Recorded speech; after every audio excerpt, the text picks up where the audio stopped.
Region Emperor said with a smile. In this way, the 16 states of Yanyan connected to Tianshan will be ours. Your Majesty. Jun Ziqian said in a low voice. Your Majesty. Now the world is peaceful, and other countries have not taken any troops. There is no war in the world. If we provoke a war first, it will definitely cause dissatisfaction among the people. Please think twice. I have been thinking about it for a long time. The 16 states of Yanyan must be taken back. I have received advice from an expert. As long as we take back the 16 states of Yanyan, our Western region will definitely be able to unify the world, and I will become the real emperor of this world. The Western Region Emperor's eyes were full of pride, as if he had already taken the 16 states of Yanyan, no, the whole world into his pocket. These words were heard by Shang Ruai intact. Her face did not change, but her heart was extremely heavy. Sure enough, no matter which emperor, they all dream of unifying the world. It is important to know that in this world, things that have been divided for a long time will eventually come together, and things that have been united for a long time will eventually be divided. If he wants to make the whole world his own, it is impossible unless everyone in this world dies. The seventh prince knew her other identity and secretly observed her. At this moment, the voice of Emperor Tianshan came from the study again. Tianshan. Esting Wang is the Dinghe Shenzhen of Tianshan. His son He Jingheng is brave and good at fighting. He is invincible on the battlefield. If you want to take down Tianshan, you must get rid of these two people. The seventh prince was shocked when he heard this. He wished he could rush into the imperial study right now and cover his father's mouth. He couldn't say this casually. Now this ancestor is here. He didn't know what the relationship between the husband and wife was, but to kill her husband's family in front of her. Wasn't this plucking hair from a tiger's head? What are you afraid of? Shang Ruai noticed that his breathing was very rapid and his face was flushed with anxiety. She couldn't help but laugh. Why, are you afraid that I will get angry? No, no. As soon as the voice fell, the seventh prince felt as if someone had strangled his neck. How do you know? How did she know that he already knew her other identity? Your acting skills are not good enough. It was revealed with just one poke. Besides, since he knew her name, he only needed a little investigation to know her identity. What's more, she didn't deliberately conceal it, nor did she want to conceal it. Changed several times when he looked at her. She never expected that although he thought he was smart, he was actually completely under her control. Your Majesty, please think twice. Now that the world is at peace, please do not provoke disputes and let the people of the world suffer and become homeless. Jun Zigan, you are my subject, you should behave like a subject. How can you disobey? He said in a deep voice. Now there is such a good opportunity to get the 16 prefectures of Yanyan, but you back down from me. What exactly does it mean? Jun Zigan frowned and said in a low voice, Your Majesty, I dare to ask, where did the idea of attacking Tianshan come from? The emperor of the western regions put down the teacup in his hand heavily. Why? Do I need to report my decision to you? Your Majesty. Okay. The emperor of the western regions said in a deep voice. Why hasn't your sister, who has been lost for many years, come here yet? Your Majesty. I stepped forward. Her Royal Highness the Princess is already waiting outside the hall. Let her in. He glanced at Jun Zigan, a cold look in his eyes, and looked outside the door. Soon, a woman in palace dress walked in, followed by the seventh prince. Shang Ruai leaned forward slightly. Greetings, Your Majesty. Her face had an indifferent expression, and her eyes looked at the emperor of the western regions without any ripples. The seventh prince bowed deeply and said, Your Majesty, I pay my respects to you. The emperor of the western regions just waved his hand, without even looking at him. The seventh prince seemed to be accustomed to it, and was not upset by his neglect. He stood up and stood aside. Emperor Tianshan's eyes were on Shang Ruai from beginning to end. I overheard something outside the palace just now. It was not intentional. Your Majesty and your brother spoke a little loudly. If you have ears, it would be difficult to pretend not to hear. Shang Ruai said lightly. Your Majesty wants to send troops to seize the 16 prefectures of Yanyan from Tianshan. This is simply a fantasy. Say it again. Emperor Tianshan said angrily. Women are not allowed to discuss state affairs, you. Nonsense. You. Shang Ruai knew that even if he was angry, he would not dare to do anything to her. She was the daughter that King Cheng had spent more than 10 years to find. Now the western region still relies on King Cheng's mansion to protect its borders. No matter what she does today, the emperor of the western regions can only sulk. Is your Majesty clear about the deployment of troops in the 16 prefectures of Yanyan? Who is the leading general? Who are the soldiers defending the city? How many? Are there any reserve troops? What about food and fodder? How is the equipment? Is there any chance that your soldiers can defeat them? Shang Ruai's words made the western region emperor stunned for a moment. How could he know all this? You don't know anything, but you want my brother to lead the troops. This is undoubtedly asking him to die. It's not enough to drag the people into the war. Do you want my brother and father to be in danger as well? I have received advice from an expert. If we attack now, we will surely capture the 16 prefectures of Yanyan. Since this expert is so powerful, let him go. You girl. The emperor of the western regions was so angry that he trembled all over. I already said you are a master. Can you see him just like that? He wanted to punish her immediately, but he felt that there was some truth in what she said. How do you know so much? Just then, a walked in. Your Majesty. The queen said she has something to discuss with you. A hidden look flashed across the eyes of the emperor of the western regions, and his brows frowned slightly. I understand. He turned to Jun Zigan and said, Take your sister for a walk in the garden. He looked at Shang Ruai again, then left with a look of dismay. After the emperor left, the 7th prince walked up to her and gave her a thumbs up. Warrior. Warrior. You are so awesome. How dare you speak to my father like that? The imperial uncle is already the most powerful person I have ever met, and now you are even more powerful than him. I really don't know how your father managed to sit firmly on the throne. Speak softly. Everyone in this hall is my father's people. The 7th prince said softly. If the emperor knew about this, your little head would really be wasted. Shang Ruai said disapprovingly. If he wanted to punish me, he would have done it just now. But now he is afraid of my father, so he can't. I dare not. The 7th prince choked. Okay, you win. No wonder. She can sit firmly in the position of the crown prince's consort.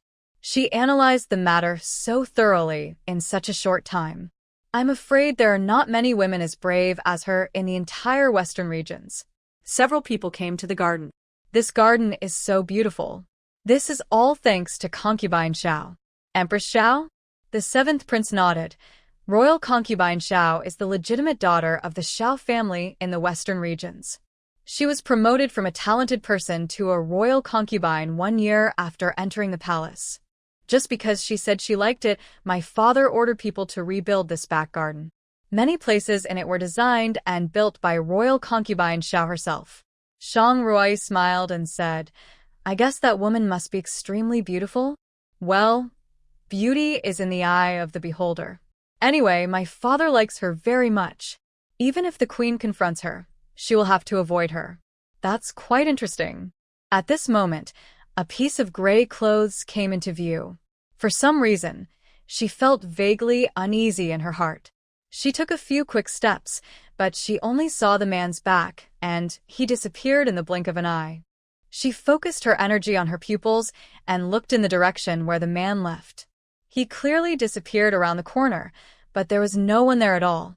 Shang Ruai couldn't help but frown, and the feeling of uneasiness in her heart gradually grew. Ruai, what's wrong? She shook her head and looked in that direction again. Just as she was about to walk over there, she heard the 7th prince say in a low voice, Royal concubine. Shang Ruai retracted her steps and looked in the direction of the 7th prince's voice. She saw a woman in a light green palace dress, surrounded by maids, walking towards them. Greetings to the imperial concubine. Jun Zigan bowed and Shang Ruai, seeing this, also bowed. Imperial concubine. Imperial concubine Xiao had a warm smile on her face, making people feel like they were bathed in spring breeze. Get up quickly. She smiled and said, to be precise, we are of similar age. I am only 1 or 2 years older than you. If there are no outsiders here, there is no need to be so polite. You make me feel old. Her eyes fell on Shang Ruai. Is this the first time this noble lady has entered the palace? I have never seen you before. Your Highness, she is my sister. Jun Zigan said in a low voice. Isn't the daughter of King Chung Princess Luoyan? She is my biological sister.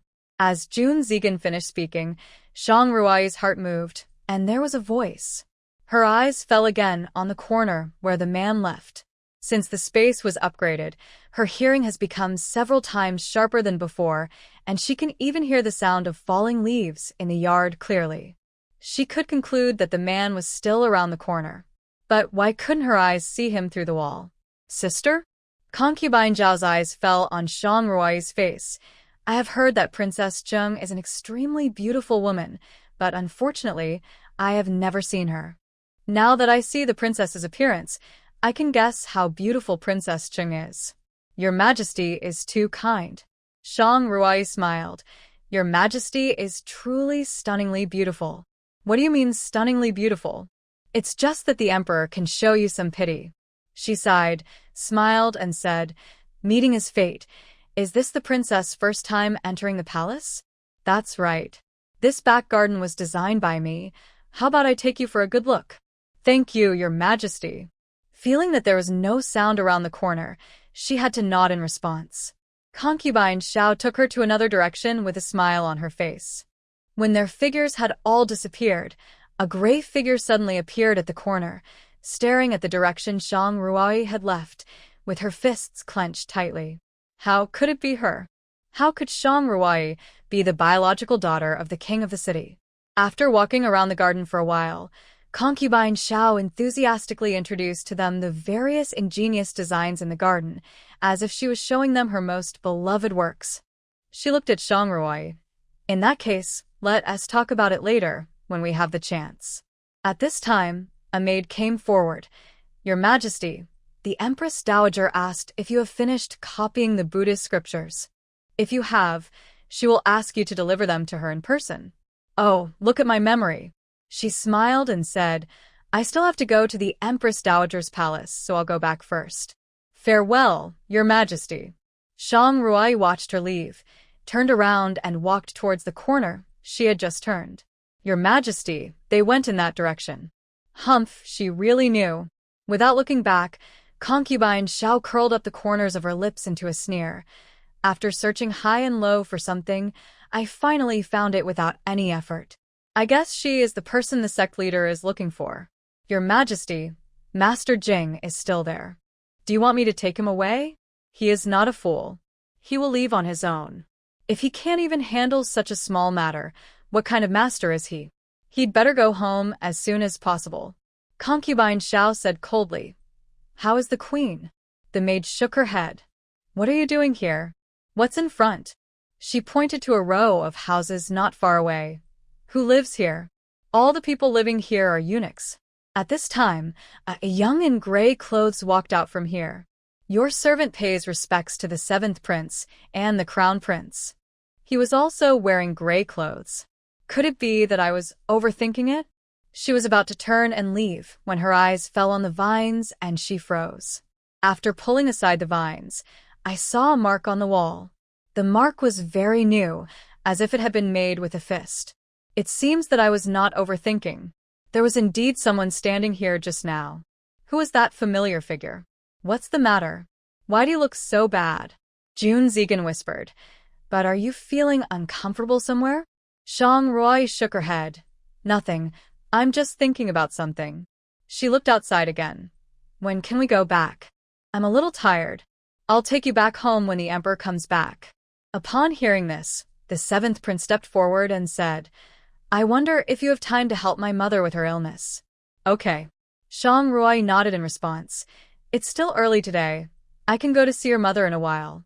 The 7th prince's face lit up with joy, and at this moment, a little came over. 7th prince, crown prince, little princess. The Emperor is calling you three to go back. A banquet has been set, and His Royal Highness the Crown Prince has also arrived. Crown Prince? What is he doing here? Shang Ruai frowned slightly, but didn't say anything. When the three men returned to the imperial study, the prince was talking to him about the queen's health. Father, my mother's health has been getting worse in the past 2 days. Yes. The Emperor of the Western region sighed. I don't know what disease she has. Even the imperial physician can't find out the cause. Moreover, all her hair has fallen out. If others knew that his queen was a nun, people all over the world would laugh at him. However, she is the prince's biological mother, and her status and position cannot be shaken in any way. But every time I thought of her horrible appearance, I couldn't help trembling all over if I looked at her for even a second. Not to mention being seen by others. Your mother has been feeling unwell these days, so try not to disturb her in the palace. Disturbing her rest will make it more difficult for her to recover. Yes, I'll keep it in mind. The little stepped forward. Your Majesty, the prince and his men are back. Announce them. When the Emperor saw Shang Ruai again, the expression on his face looked a little better than when he left. Jun Yunting smiled and said, No wonder you refused to greet me when I saw you today. You are the daughter of the Emperor's uncle. As your elder brother, I cannot accept your greetings. Shang Ruai felt disgusted after listening to his words. What about brothers and sisters? Who is your sister? Your Highness the Crown Prince is of noble status. I absolutely dare not claim to be related to him casually. Sister, it's too formal for you to say that. You and I are relatives. If we were in the common people, you would have to call me cousin. Shang Ruai twitched the corner of her lips, too lazy to talk nonsense with him. Your Majesty, it's getting late. I'm sure my father is still waiting for my brother and me in the mansion for lunch, so we won't stay any longer. Jun Zigan whispered, We too will leave the palace on our own initiative. I'll host a banquet at noon. Even if we want to leave, we'll have to wait until after dinner. He looked at the seventh prince, what brings you here today? Your Majesty, I'm only here to pay you my respects. Before he could finish, the Emperor of the Western regions waved his hand. In that case, you can go back first. There's nothing for you to do here. The seven princes' face changed slightly. There were so many people here, but those who wanted to leave were not allowed to leave. Instead, he, an insignificant person, was asked to leave. Is there a food shortage in the palace now? Even if you use your nose to think, you will know that this is not the case. There are only 2 reasons for him to leave. One is that his father really doesn't like him. The other is to tell Shang Ruai that not everyone is qualified to enjoy the royal family's feast, and she should cherish it. It was called a banquet, but it was nothing more than ordering 2 more tables to be set up. Shang Ruai looked at the not-so-rich food on the table and couldn't help but curl her lips secretly. With just these few dishes, is this considered a banquet? The Emperor of the Western regions is really stingy. She sat at the very end and picked only a few cakes and didn't eat any meal. Ruai. The Emperor of the Western regions drank a few glasses of wine, then asked with a smile, Your brother said before that he had found his biological sister, but I haven't asked yet. Where did you grow up? Tianshan, Prime Minister's mansion. Shang Ruai put down the snacks and said softly, I believe the Emperor knows that the Shang family, whose family was ransacked and exterminated in Tianshan some time ago, is my mother's family. Her words made Jun Yunting's face change suddenly. Shang family? How old is the left Prime Minister before Tianshan?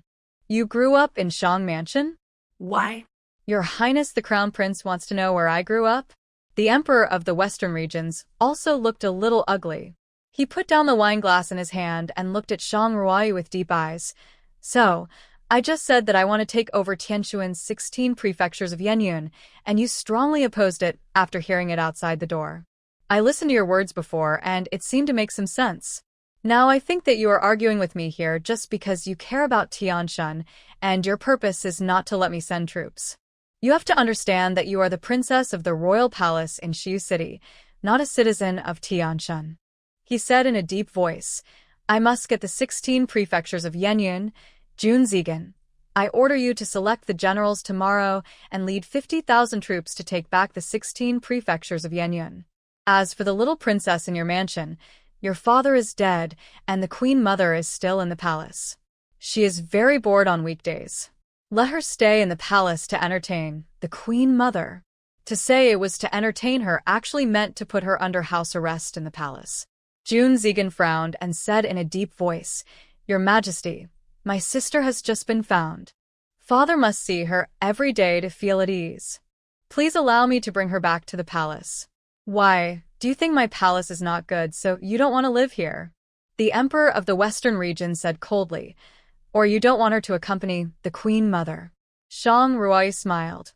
If you want me to be a hostage, Your Majesty can just say it directly. Why bother beating around the bush here?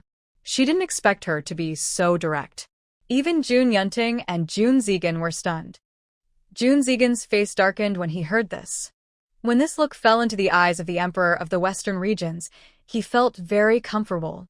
Jun Yunting looked at Xiang Ruai with some confusion. How could such an eloquent person let himself be detained in the palace so easily? You know, a war can last from a few months to 1 or 2 years, or even longer. She is willing to be detained here indefinitely? Xiang's family, Xiang is like that. Why does this name sound familiar? Before she could think about it carefully, her father turned away, leaving only him and Jun Zegan in the hall. At this time, Jun Zegan looked anxious and left in a hurry, without even saying hello. It seemed that he was discussing countermeasures with the king of the same city.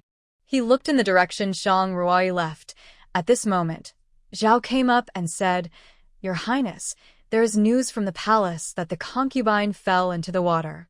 If she fell into the water, she fell into the water. As long as she didn't drown, there is no need to worry about it. He sneered. The women in the palace were accustomed to using such tricks, just to win his attention. The one who fell into the water is General Kongzhong's legitimate daughter. That little ancestor is making a fuss in the mansion. She is determined to kill concubine Yun. Zhao said with some embarrassment. You'd better go back and take a look. Jun Yunting heard this and said in a deep voice, Do you know why she fell into the water? From what I heard, it seems to be because of an oriental pearl hairpin. Zhao whispered, There was an oriental pearl on the hairpin you gave to concubine Yun before, and concubine Kong was very envious. I think it was because of this matter that the two concubines. Jun Yunting lost all his patience when he heard this. He waved his hand and said, Let them beat or kill as they please. I don't think they have the courage to do so. However, speaking of the Dongzhu hairpin, he suddenly thought of the Li family. Where did the Li family in Bailing go? Are you talking about the royal merchant who raised Dongzhu? Yes, then where did the Li family go? It is said that the Dongzhu clams were stolen, so the Li family left Bailing.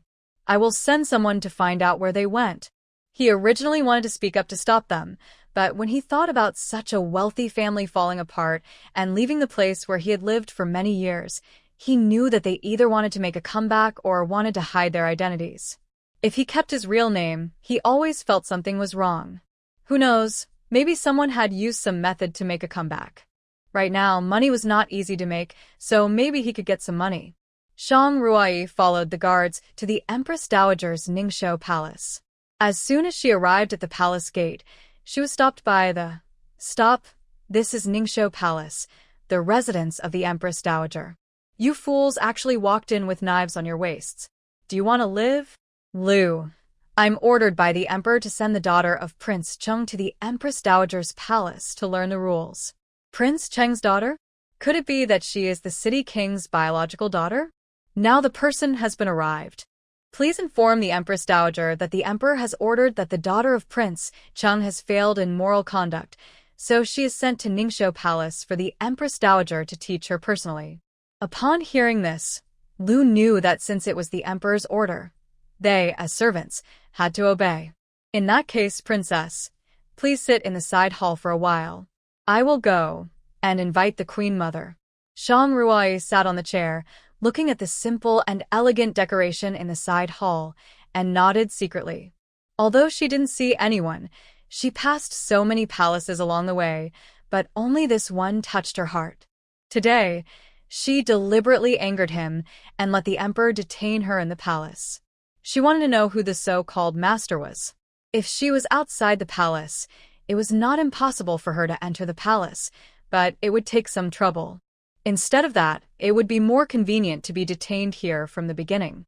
Moreover, she was very curious about what the emperor's private treasury looked like and how many unnamed treasures were in it. Soon, Lu came in and said with a smile, "Little princess, the queen mother invites you."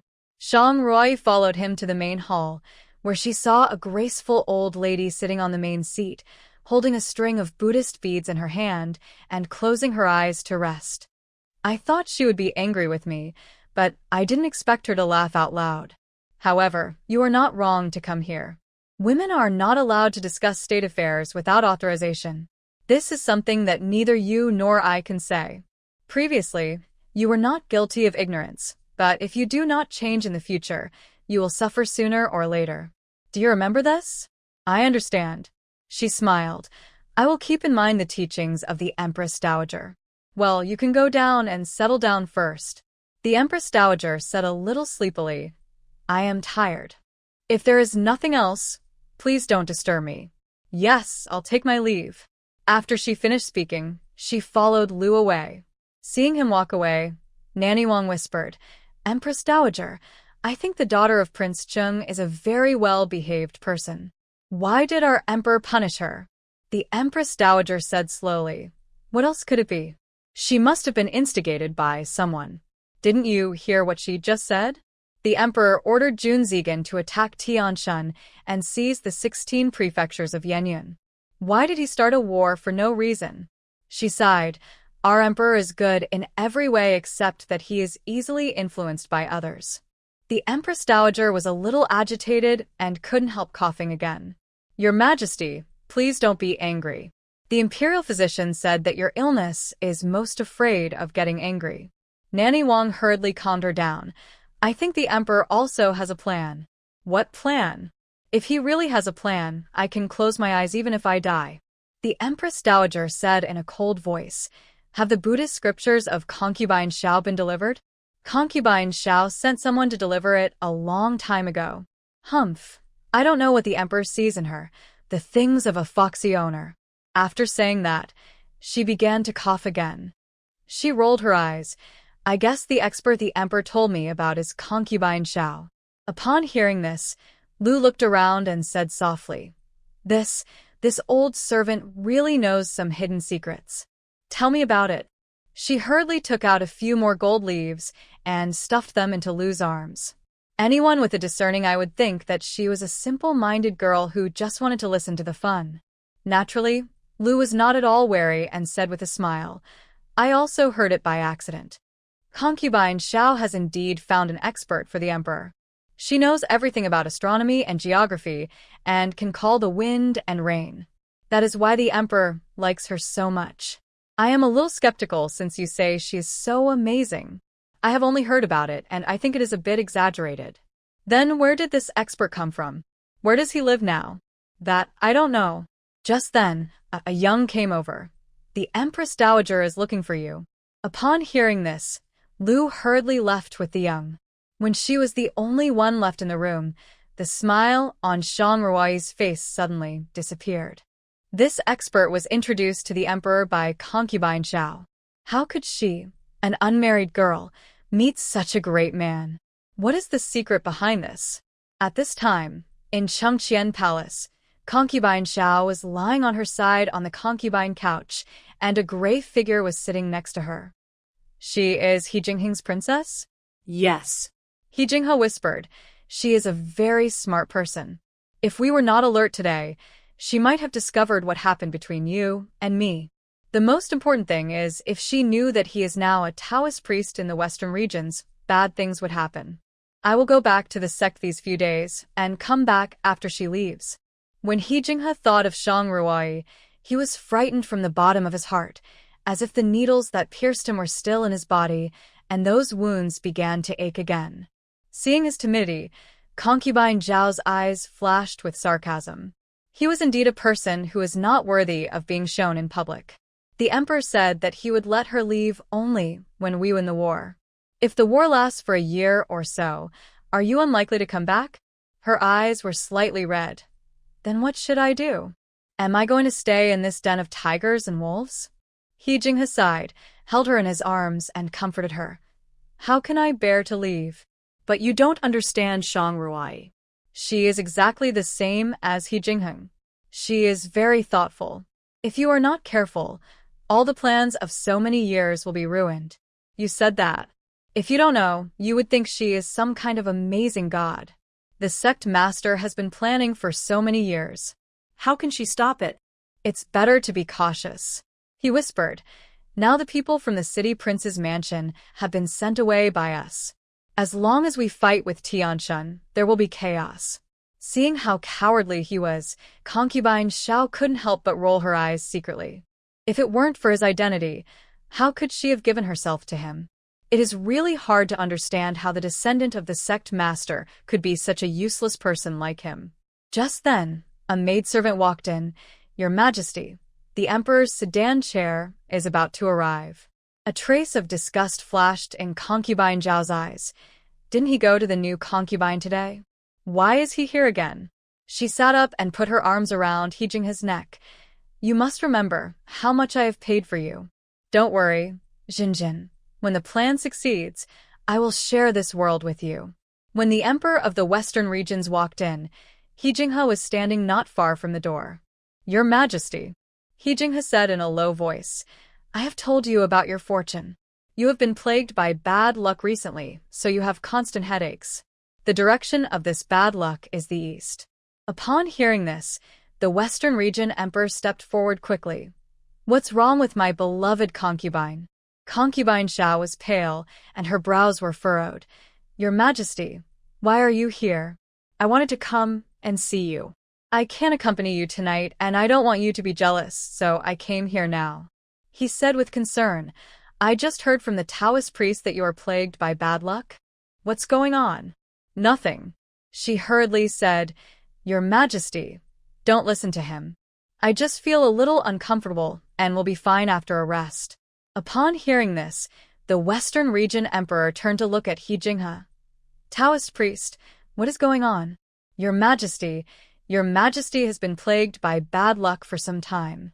I have just calculated that the direction of the bad luck is in the east. We just need to get rid of the evil spirits in the east. East? After a while, the Western region emperor suddenly realized, aren't the 16 prefectures of Yanyan in the east? He looked at concubine Xiao. It seems that God is telling me that the 16 prefectures of Yanyan must be taken back. He Jinghe's eyes flashed slightly. Your Majesty, if you want to get rid of this evil spirit, it is not enough to just take it back. Then what should we do? This evil spirit is hidden in the 16 prefectures and is unpredictable. If you want to get rid of it completely, you must see blood. The Heavenly Master means that you must kill the general guarding the city? The Western region emperor smiled. What's the difficulty? I will give the order, and I think Jun Ziqian will not dare to disobey. After all, his sister is still in my hands. It's not enough to just kill him. He Jinghe said in a deep voice, you have to massacre the city. Massacre the city? The Western region emperor, who was originally somewhat complacent, was stunned. When the two armies were fighting, they didn't kill the envoys. What about the people? Seeing his hesitation, He Jinghe whispered, Your Majesty, those who accomplish great things do not care about trivial matters. If you want to unify the world, you must be ruthless. I observe the stars at night, and now is the best time for you to sweep across the 4 directions. If your Majesty can't bear to kill those people, you can repair the tombs for them and bury them properly. It will also be a good deed. Moreover, with the help of blood, the soldiers of the Western regions will surely be unstoppable and take down Tianshan in one fell swoop. Hearing what he said, the Western region emperor, who was originally hesitant, stood up. What the Heavenly Master said makes sense. He Jinghe stretched out his hand and calculated for a while, and said in a deep voice, There are 2 more people. Your Majesty must get rid of them. Who? Tianshan, Prince Ding Heyuan and his son He Jinghe. He Jinghe whispered, Only when they are dead, Tianshan will be incorporated into the Western regions. The Western region emperor turned his head and looked at concubine Xiao. My beloved concubine, you can rest assured. I have something else to do, so I'll leave first. Incorporating Tianshan into the Western regions is too tempting for the Western region emperor. Watching him leave in a hurry, concubine Xiao sneered. I really don't know how he sat on the throne. Most people in the world are blinded by greed. Who doesn't want to sweep across the world and become the real emperor of this world? Who doesn't want to? He Jinghe smiled. But no matter what they do, they are just paving the way for me. That's natural. Concubine Xiao walked to his side. You are the only descendant of the sect leader. This world will naturally be yours in the future. He Jinghe embraced her.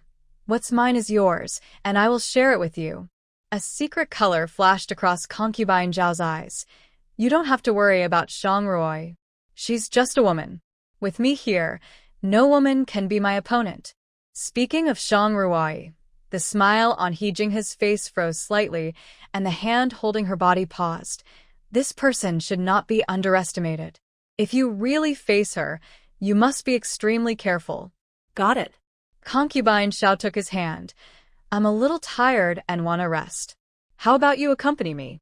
He Jinghe looked at the sun, and concubine Xiao said softly, that idiot must have gone to draft an edict, and he will definitely not come again today. Hearing her say this, He Jinghe no longer had any scruples. Jun Zigan returned to the palace and went straight to the courtyard of Prince Cheng. Father. Prince Cheng looked behind him. Where is your sister? Jun Zigan's face was also a little ugly. Ruai was detained in the palace. What? What do you mean detained in the palace? Jun Zigan recounted what happened today.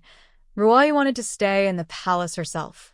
I have tried my best to fight for her, but when I saw her shaking her head, I reluctantly agreed.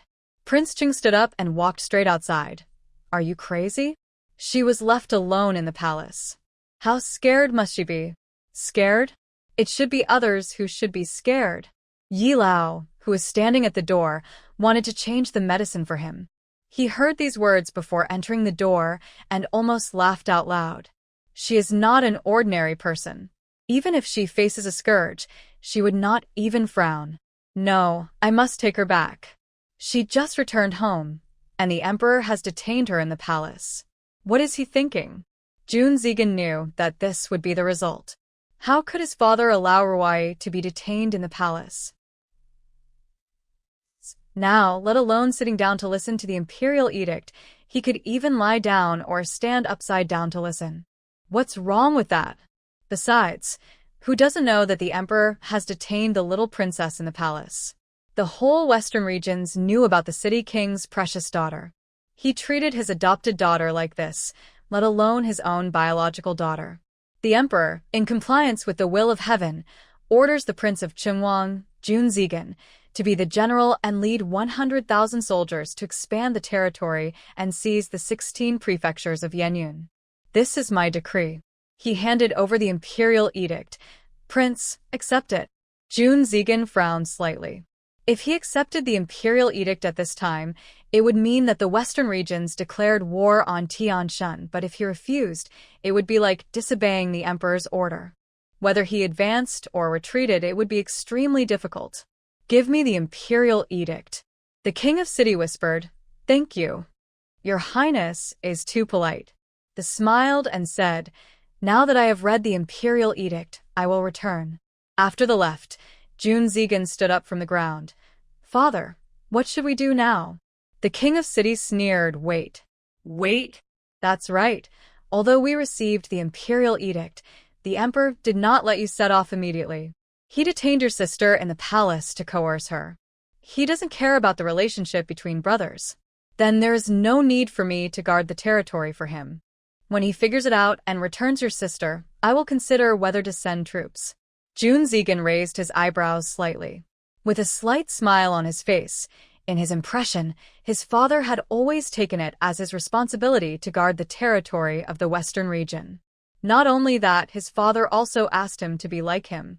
The emperor's words were the imperial edict, and he must obey them. When his mother was alive, his father never wasted a single day, and sometimes he even led troops to fight and would not return for a year or two. He never thought that one day his father would be like this, disobeying his father's orders. Just then, Nan Charan came hurriedly with a note in his hand. Prince Aegon. Nan Charon said in a deep voice. Something happened. What happened? He took the note. His eyes turned cold in an instant. Massacre of a city? Nan Charon nodded. Yes. Our people got the news that the emperor said it himself, but it is inconvenient to write it in the imperial edict. As long as you capture the city, you will be ordered to massacre the city. Aegon, what should we do? Is this true? The king of the city asked in a deep voice. Nan Charon nodded. Absolutely true. He turned to look at June Zegan. Aegon, no. If the city is really massacred, it will not be the emperor who will bear the blame, but you. This is not written in the imperial edict. Who knows, the emperor may want to frame the Chunwang mansion. After we help him conquer more cities and massacre the cities, he will issue an edict saying that we are vicious and will not even let go of the helpless civilians. By then, even if we have 100 mouths, we will not be able to explain ourselves clearly. Father. June Zegan looked at King Chung. We can't go to fight this war. Aegon, why don't you pretend to be sick? Or we can think of a way to give you some poison or something. Anyway, you can't lead the troops to Tianshan. Nan Charon sighed. If Roy is not here, she will definitely have a good idea.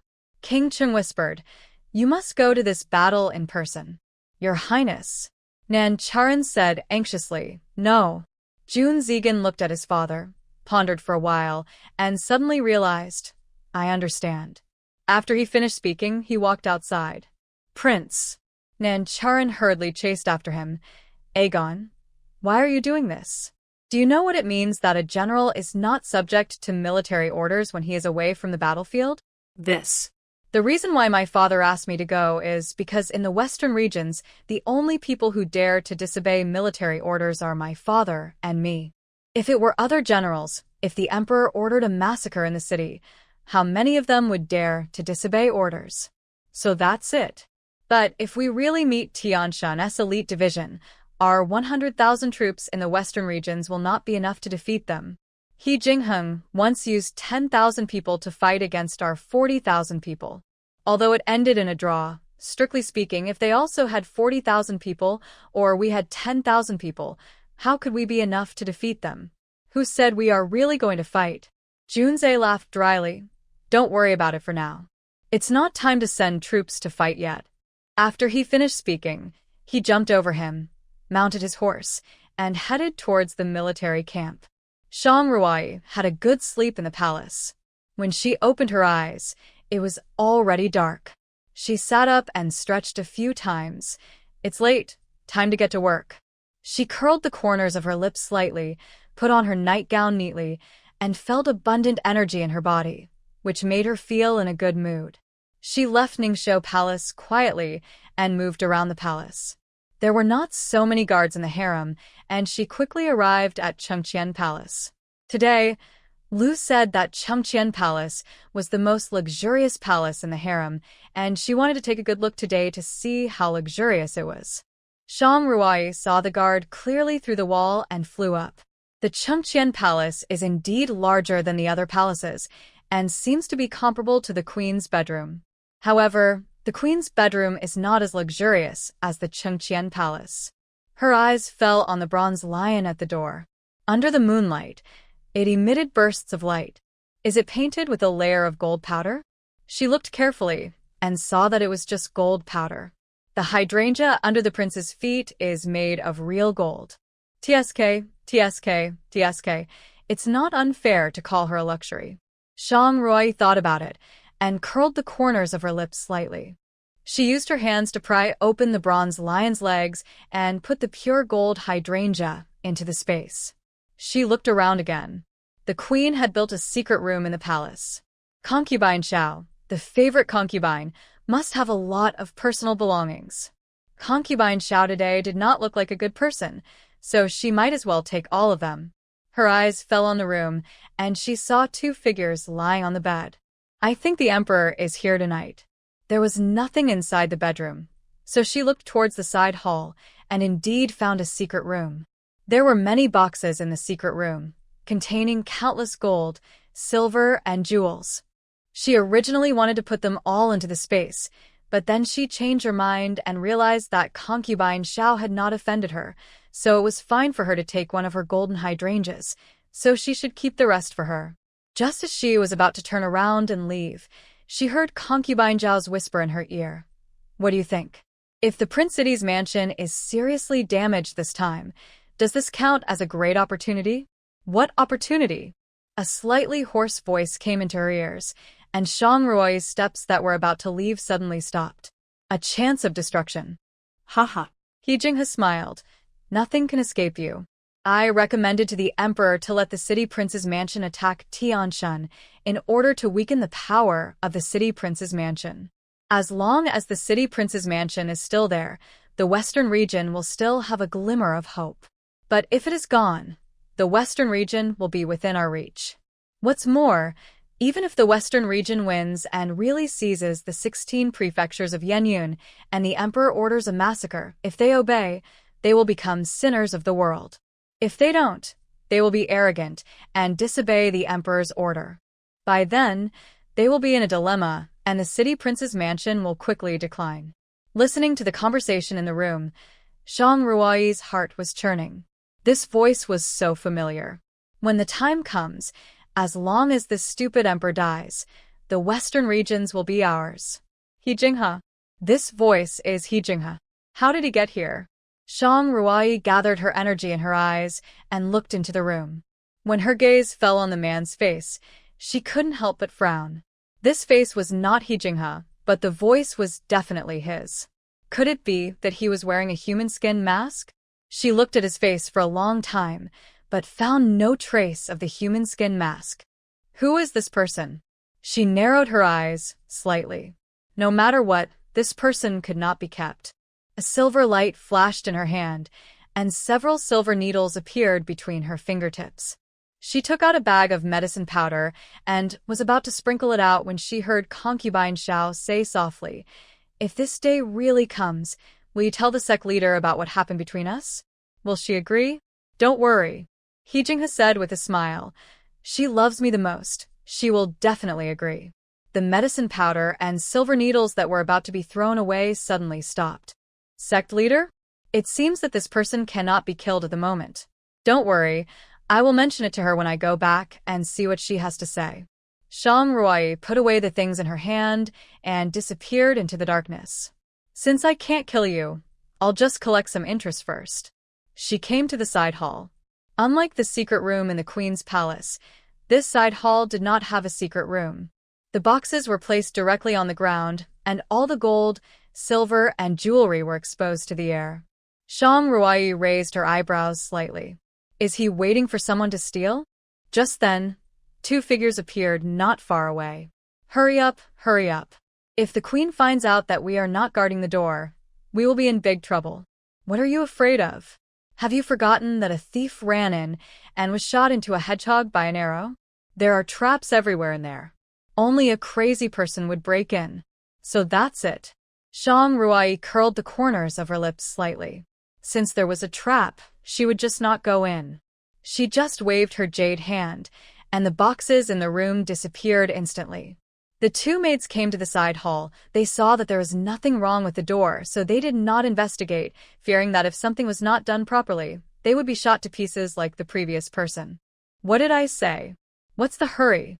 A maid said with a smile. "There are so many guards in the palace. Those little thieves dare not break in even if they have the courage of a bear heart and a leopard. Even if they really break into the palace, they will be held down by the patrolling guards before they can take a few steps." They didn't know that at this time, the side hall they were guarding was already empty. Shang Ruo wanted to go back directly, but when she thought of what concubine Xiao and the man had just conspired, she felt uneasy. Massacre the city, they thought of it. She changed direction and walked decisively towards the emperor's bedroom. The guards in the Western Region Palace were not as many as those in Tianshan, and now she was a martial arts master, so in this palace, it was like being in her own back garden. When she entered the palace in the morning, the seventh prince also specially introduced the location of each hall in the palace to her. Shang Ruo followed her memory and came to the emperor's bedroom. The lights were still on, and there were many guards at the door. She released a few rabbits from the space.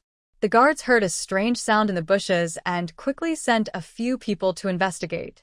Taking advantage of this opportunity, Shang Ruai climbed over the wall lightly, with her back against the wall. Seeing that there was no one around, she was about to touch the palace. Suddenly, a dangerous breath approached, and a short arrow came from nowhere and pierced her arm directly. She resisted making a sound, and with a thought, she flashed into the space.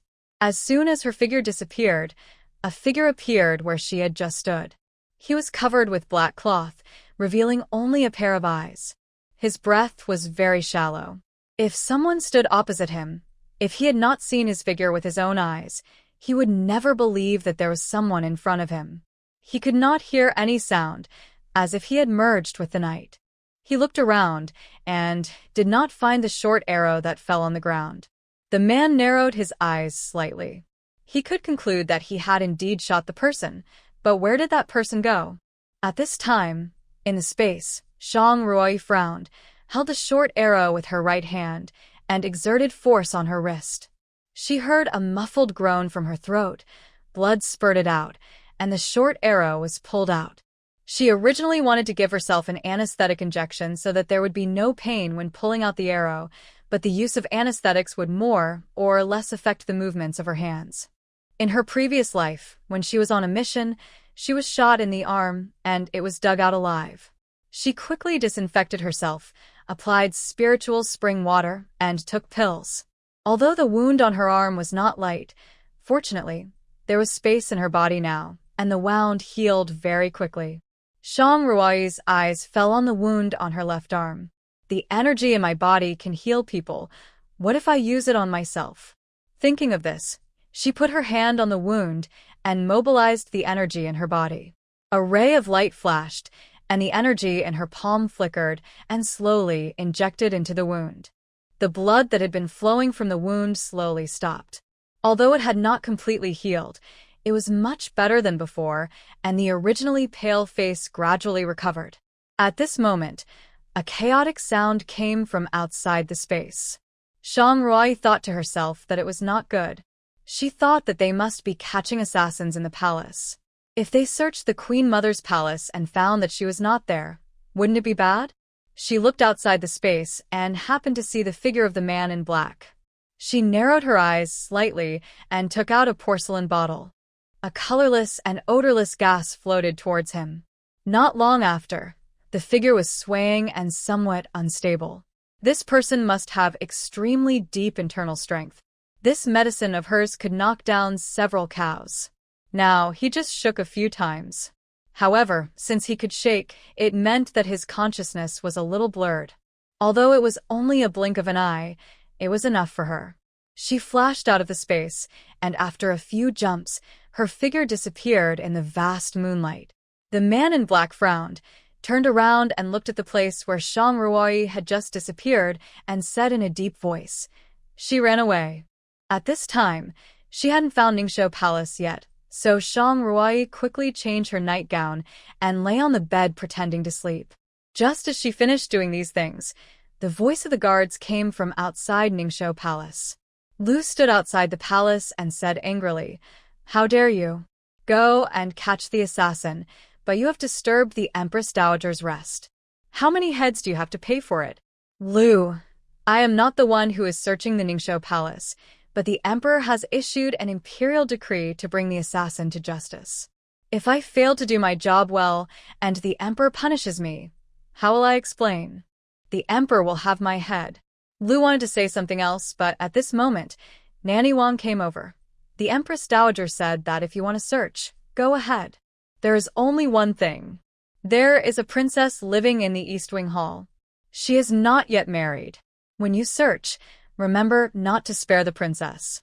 Nanny Wang whispered, "That is the biological daughter of Prince Cheng. If the little princess gets angry, you will definitely lose your head." "Yes, yes, I understand."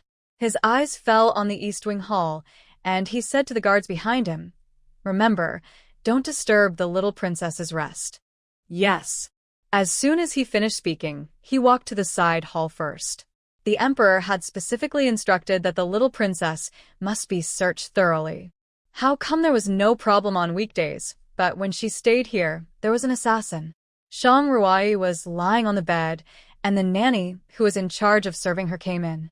She said softly, "Little princess, there is someone outside." She frowned, looking like she hadn't woken up yet, and pretended to be angry and said, "Who is crazy? Why are you not sleeping in the middle of the night and coming to me?" "Little princess, there is an assassin in the palace, and the emperor is worried, so he ordered the guards to investigate." "Assassin? Investigate?" When the nanny thought she was going to get up, she saw that her face became even uglier. "Why is there an assassin and an investigation as soon as I entered the palace? What does this mean?" she said angrily. "So, they just want to see if I am the assassin, just say it straight." Her words were just like those of a child who had not grown up yet, without any scheming or cunning. The nanny didn't know what to do. After hearing her, she hurried to find the Queen Mother. The Queen Mother couldn't help but laugh. Her personality is really the same as her father's. She sighed. "Forget it. Send a few smart maids to check her room. If there is no assassin, send those guards away." Yes. The nanny didn't expect the Empress Dowager to be so tolerant of the little princess of Prince Chung. If any other prince or princess dared to shout here, the Empress Dowager would have sent someone to beat her out. How could she still have a smile on her face? Where is the queen? Such a big thing happened in the harem. Why is she nowhere to be seen? The queen is seriously ill, and now all the affairs of the harem are in charge of concubine Xiao. Upon hearing this, the Empress Dowager frowned slightly. Although she holds a high position, she still has some shortcomings and is not qualified to take on this important task. At this moment, the noise outside became louder, and the Empress Dowager said in a deep voice, "What's going on?" A maid walked in. "Her Majesty the Queen Dowager, it's concubine Xiao. She said that something was lost in Chengqian Palace, and she is looking for it all over the palace." Ridiculous. The Empress Dowager's voice was extremely cold. Upon hearing this, the maids in the room hurriedly knelt on the ground. If you can't even keep an eye on something, what else can you do? If something is lost, the whole harem will be in turmoil. It's really unruly. The previous Buddhist scriptures were even copied into the dog's stomach. She patted the cushion beside her. "Send someone to tell them that if there is an assassin, catch him immediately. If not, just close the palace door and go back to your own palace to dig him up, and don't disturb others' peace." Yes. Shang Ruai almost laughed out loud when she heard what the Empress Dowager did. She didn't expect that this old lady was actually cute. At this time, in Chengqian Palace, concubine Xiao stood at the door of the side hall, looking at the empty room inside, her heart boiling with anger. How is it possible?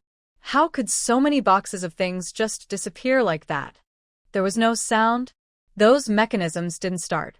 She almost fainted. "You two things, did you really not see any suspicious people?" "My queen, we have been guarding the door and have never left. No one has come in or out." "Then tell me, where did all the things in here go?" How could the two maids know? They dared not say that they had left for a while without permission. They just kept shaking their heads. "My queen, we really don't know." The maid next to concubine Xiao walked over and slapped them hard. "Tell me, what's going on?" "My queen, it's unfair. We really don't know what happened.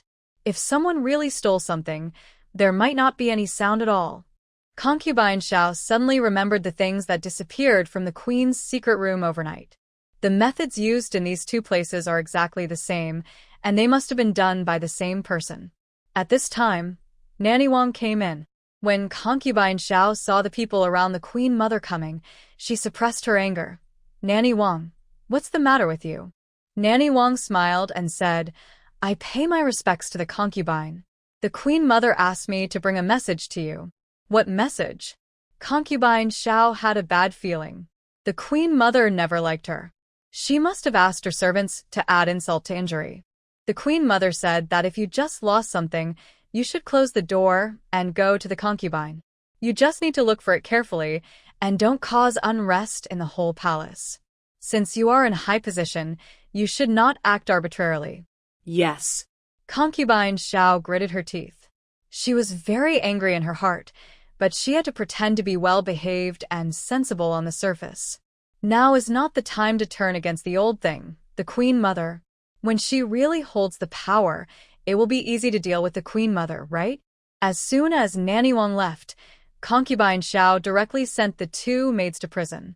Useless people don't deserve to live in this world. Since you don't know where those things have gone, then leave with those treasures. After saying this, she winked at the maidservant beside her, who quickly acted and broke the necks of the two maidservants. The crisp sound reached concubine Zhao's ears, and the corners of her lips curled slightly, and she felt extremely comfortable all over. My queen, those gold and silver are not rare things. If they are lost, they are lost. You don't have to worry. When you become the wife of the sect master in the future, all the wealth in the world will be yours. Concubine Xiao nodded her little head. What are you talking about, girl? When did she say she wanted to be the wife of the sect master? She wanted to be the sect master. Only by standing at the top of power can you truly control your own destiny.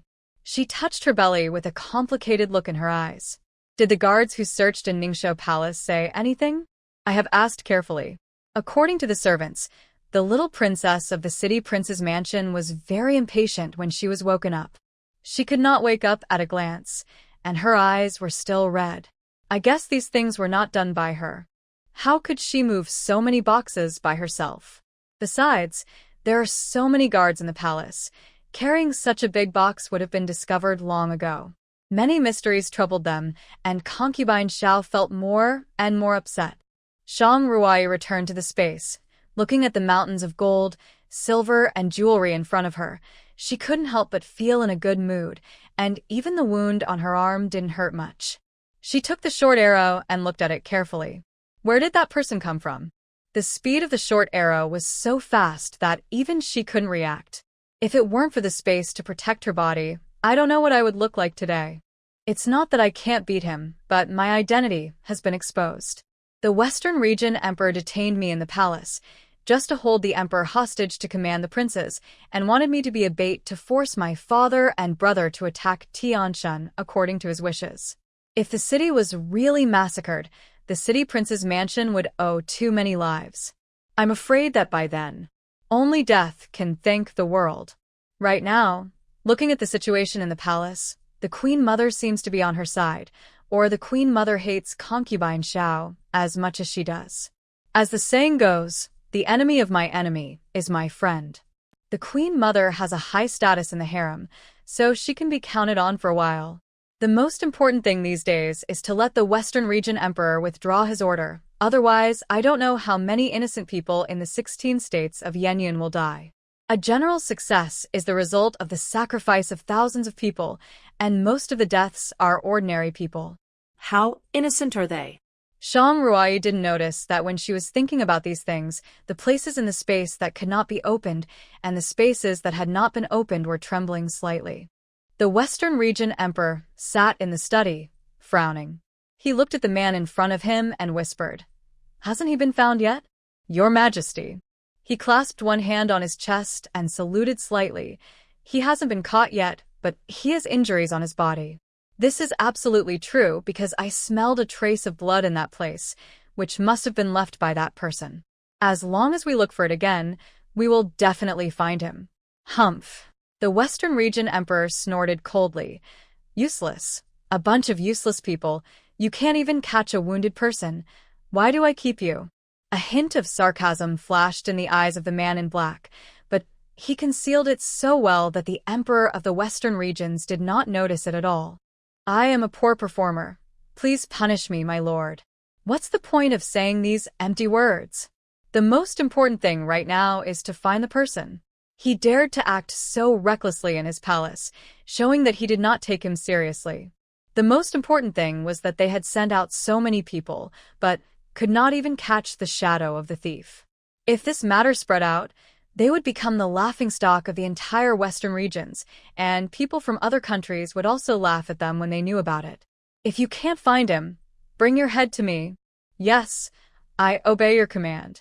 As soon as he finished speaking, his figure disappeared. The palace was in chaos, and there was no peace outside the palace. When the king of the city heard that something happened in the palace, he could probably guess that it was his precious daughter who did it. Are you sure you heard that the assassin was injured? Your Highness, it's absolutely true. I was waiting outside the palace. Although the emperor and the assassins around him spoke in low voices, I heard most of them. The assassins said that they were indeed injured, and I also smelled blood. Upon hearing this, the king of city could no longer hold back and was about to go out with his sword. At this moment, Jun Ziqian walked in. Father, what are you doing? Ruai is injured. What? Jun Ziqian looked at the guard. What happened? The guard repeated what he had seen and heard. Jun Ziqian's pupils shrank slightly. It seemed that Ruai was really injured by the assassin. The emperor hasn't found out about her yet. If he really suspects her, I'm afraid she won't be able to handle it. The king of city said seriously, You are a junior and can't contradict him, but I'm not afraid of him. If he really forces me, I can do anything. After he finished speaking, he walked out with his sword. After learning that Shang Ruai might be injured, Jun Ziqian knew that if the injured person was really her, today's matter would definitely not end well. The two came to the palace gate and were stopped outside. Your Highness, the palace gate is closed. If you have anything to do, please come back tomorrow. Get out. The king of city said coldly. Your Highness.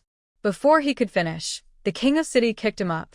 If I want to enter the palace gate must be open even in the middle of the night. The soldier at the city gate was kicked several meters away by him, spit out a mouthful of blood, and fainted on the ground the next moment. It can be seen that he really used force. Everyone was shocked when they saw this. Although the Prince of City had a bad temper, he had never done anything beyond the rules, and breaking into the palace at night was unprecedented. They looked at each other, and the two guards hurriedly ran into the palace. The other guards dealt with them at the palace gate. The two guards came to the door of the imperial study panting, and several imperial guards stopped them. Why are you guys here instead of guarding the palace gate? No. They said anxiously. Prince of City beat people at the palace gate. What? Prince of City. How could Prince of City break into the palace at night? They hurriedly delivered the news to the imperial study. Upon hearing this, the Western Region Emperor, who was already in a very bad mood, smashed the teacup on the table into pieces. Rebellion. Is Jun Ke going to rebel? I don't know what happened. The prince was so angry that he started fighting over a disagreement. Humph, what else could it be? It must be because of his good daughter. Thinking of Shang Ruai, the Western Region Emperor narrowed his eyes slightly. Shang Ruai, Shang Mian's concubine, was the crown prince's consort of Dinghua Palace. He really didn't expect that his daughter would be so capable. The crown prince's consort of Dinghua Palace. There are many rumors about the crown prince's consort of Dinghua Palace. Since the exile of Dinghua Palace, they have been paying attention to the movements of Tianshan. They naturally know about the deeds of Dinghua Palace in the place of exile. The reason why Dinghua Palace is what it is today is all thanks to He Jingheng's crown prince's consort. No wonder he felt familiar when he heard the name Shang Ruai, and just now he remembered where he had heard it. Your Majesty, what should we do about the prince? Let him in. Yes. Not long after, the city king and Jun Ziqian came to the imperial study. As soon as they came in, their eyes fell on the broken porcelain pieces on the ground. The two knew where the broken porcelain pieces came from, but no one pointed it out. Your Majesty, I pay my respects to you. Humph. The emperor of the Western region sneered. I cannot bear the gift of you and your son. Upon hearing this, the city king stood up and sneered. What can't the emperor bear? You detain my daughter in the palace, without even an explanation. Is there anything else that the emperor cannot do? How dare you? He slapped the table. Jun Ke, am I too lenient on weekdays, so I allow you and your son to be ignorant of the immensity of heaven and earth? How dare you contradict me? You are disobedient. Disobedient? The city king said angrily. I am loyal to your Majesty. I have fought for the Western regions and never complained. I believe that I have never done anything against my conscience. How does your Majesty treat me? Ruai was just found. She is the daughter that I have been searching for more than 10 years. In order to force Aegon to lead the army to attack Tianshan, Your Majesty held her hostage in the palace. Is this how you treat the descendants of a loyal minister? Aren't you afraid that it will chill your heart? He looked at the Emperor of the Western region steadily. Or, are you forcing me to declare war on you? Hearing him say this, the Emperor of the Western regions was shocked. He did not expect that his brother, who had always been loyal to him, would do this for a daughter. Now that the Western regions still need him, it is not the best time to get rid of him. That's not what I meant, he whispered. Do you know the origin of your daughter? What does Your Majesty mean? She is Shangmian's concubine's daughter, but the Shang family has fallen. And there is nothing to be afraid of, but her other identity is the Crown Prince's consort of the Prince of Tianshan Dingwa Palace. Are you aware of this? The father and son of the city king did not say anything. They naturally knew this. As for He Jingheng, I believe you know him better than I do. He is the biggest threat to our western regions. Your daughter is his crown prince's consort. How can I feel at ease with you? The Emperor of the Western regions waved his hand. I think it is most appropriate for her to live in the palace.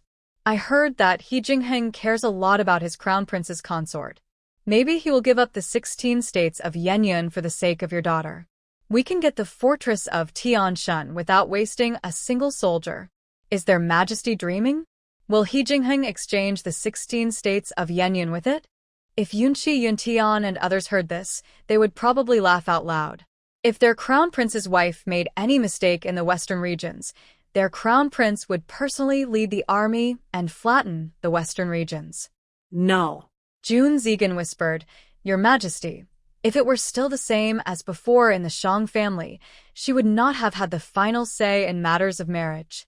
Marrying into the Dingwa Palace might not be what she wants. Your Majesty cannot detain her in the palace because of this. This is unfair. How dare you refute my words?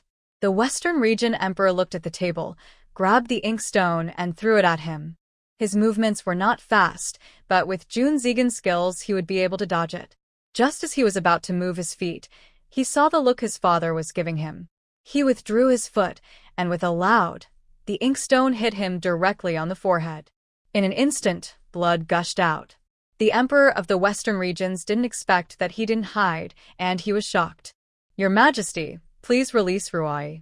He staggered a few times and couldn't help but smile bitterly in his heart.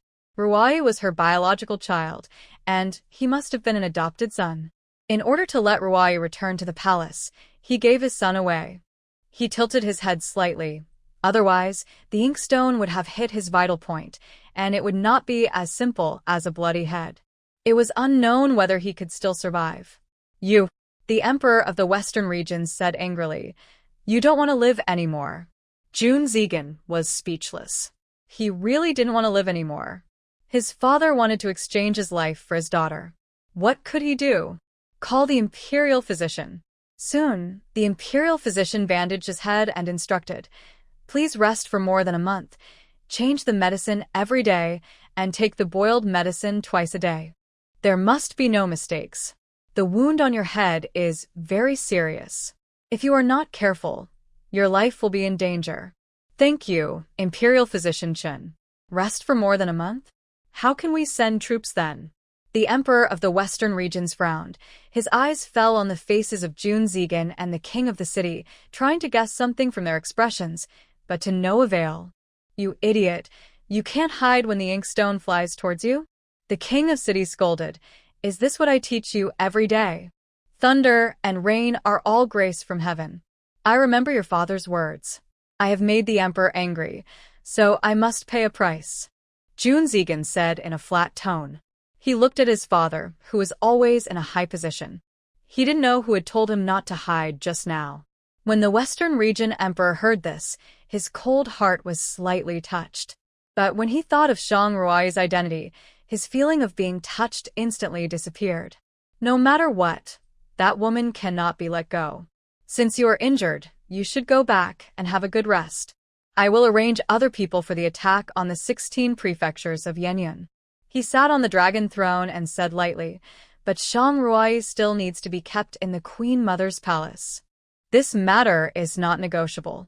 The king of city frowned, and a hint of coldness flashed across his eyes. Royal brother, do you mean that she will be kept here under house arrest from now on? No. He smiled. As long as Tianshan is captured and everyone in Dinghua Palace is killed, Dinghua Palace will no longer exist in this world, and she can naturally return to normal life. Upon hearing this, the king of city clenched his fists, and the coldness in his eyes was enough to freeze people to death. After a while, just when the emperor of the western regions thought that he agreed with what he said, he heard the king of the city say lightly, "What if I don't agree?" What? The emperor of the western regions suddenly looked up at the king of the city. "What did you just say?" The king of the city stood up and said in a deep voice, "I disagree." As soon as he finished speaking, the murderous aura that had been immersed in the battlefield for many years was no longer restrained and poured out. It's really frightening. Junke, do you want a rebel? For so many years, I have been protecting the western regions for you, my brother. I can help you keep it, or I can overthrow it. He said in a deep voice. Rui is my bottom line. If you touch her, it will cost me my life. I will do whatever it takes. You. The emperor of the western regions looked at the king of the city. He had never seen such a firm look in his brother's eyes. At this time, a stepped forward and whispered, Your Majesty, Matron Lu from the Empress Dowager's palace is here. Announce. Soon, Matron Lu came in and said, Your Majesty, the Empress Dowager heard that Prince Zheng and the Crown Prince entered the palace late at night. The Empress Dowager happened to have something to tell the prince, so now please ask the prince and the Crown Prince to go to Ningxiu Palace. The tense atmosphere eased a little, and the Emperor of the Western regions whispered, Go. Knowing that Shang Ruai was imprisoned in the Empress Dowager's palace, Prince Zheng and his son immediately followed Matron Lu and left without even saying goodbye. The Western region emperor was so angry that he smashed a few more pieces of porcelain. At this time, in Ningxiu Palace, Shang Ruai was sitting on the left side of the Empress Dowager. Was she saying that she was Shangyan's concubine's daughter, or was she referring to her identity as the Crown Prince's consort of Prince Ding? Since she said her name, she knew that her identity as the Crown Prince's consort would soon be exposed.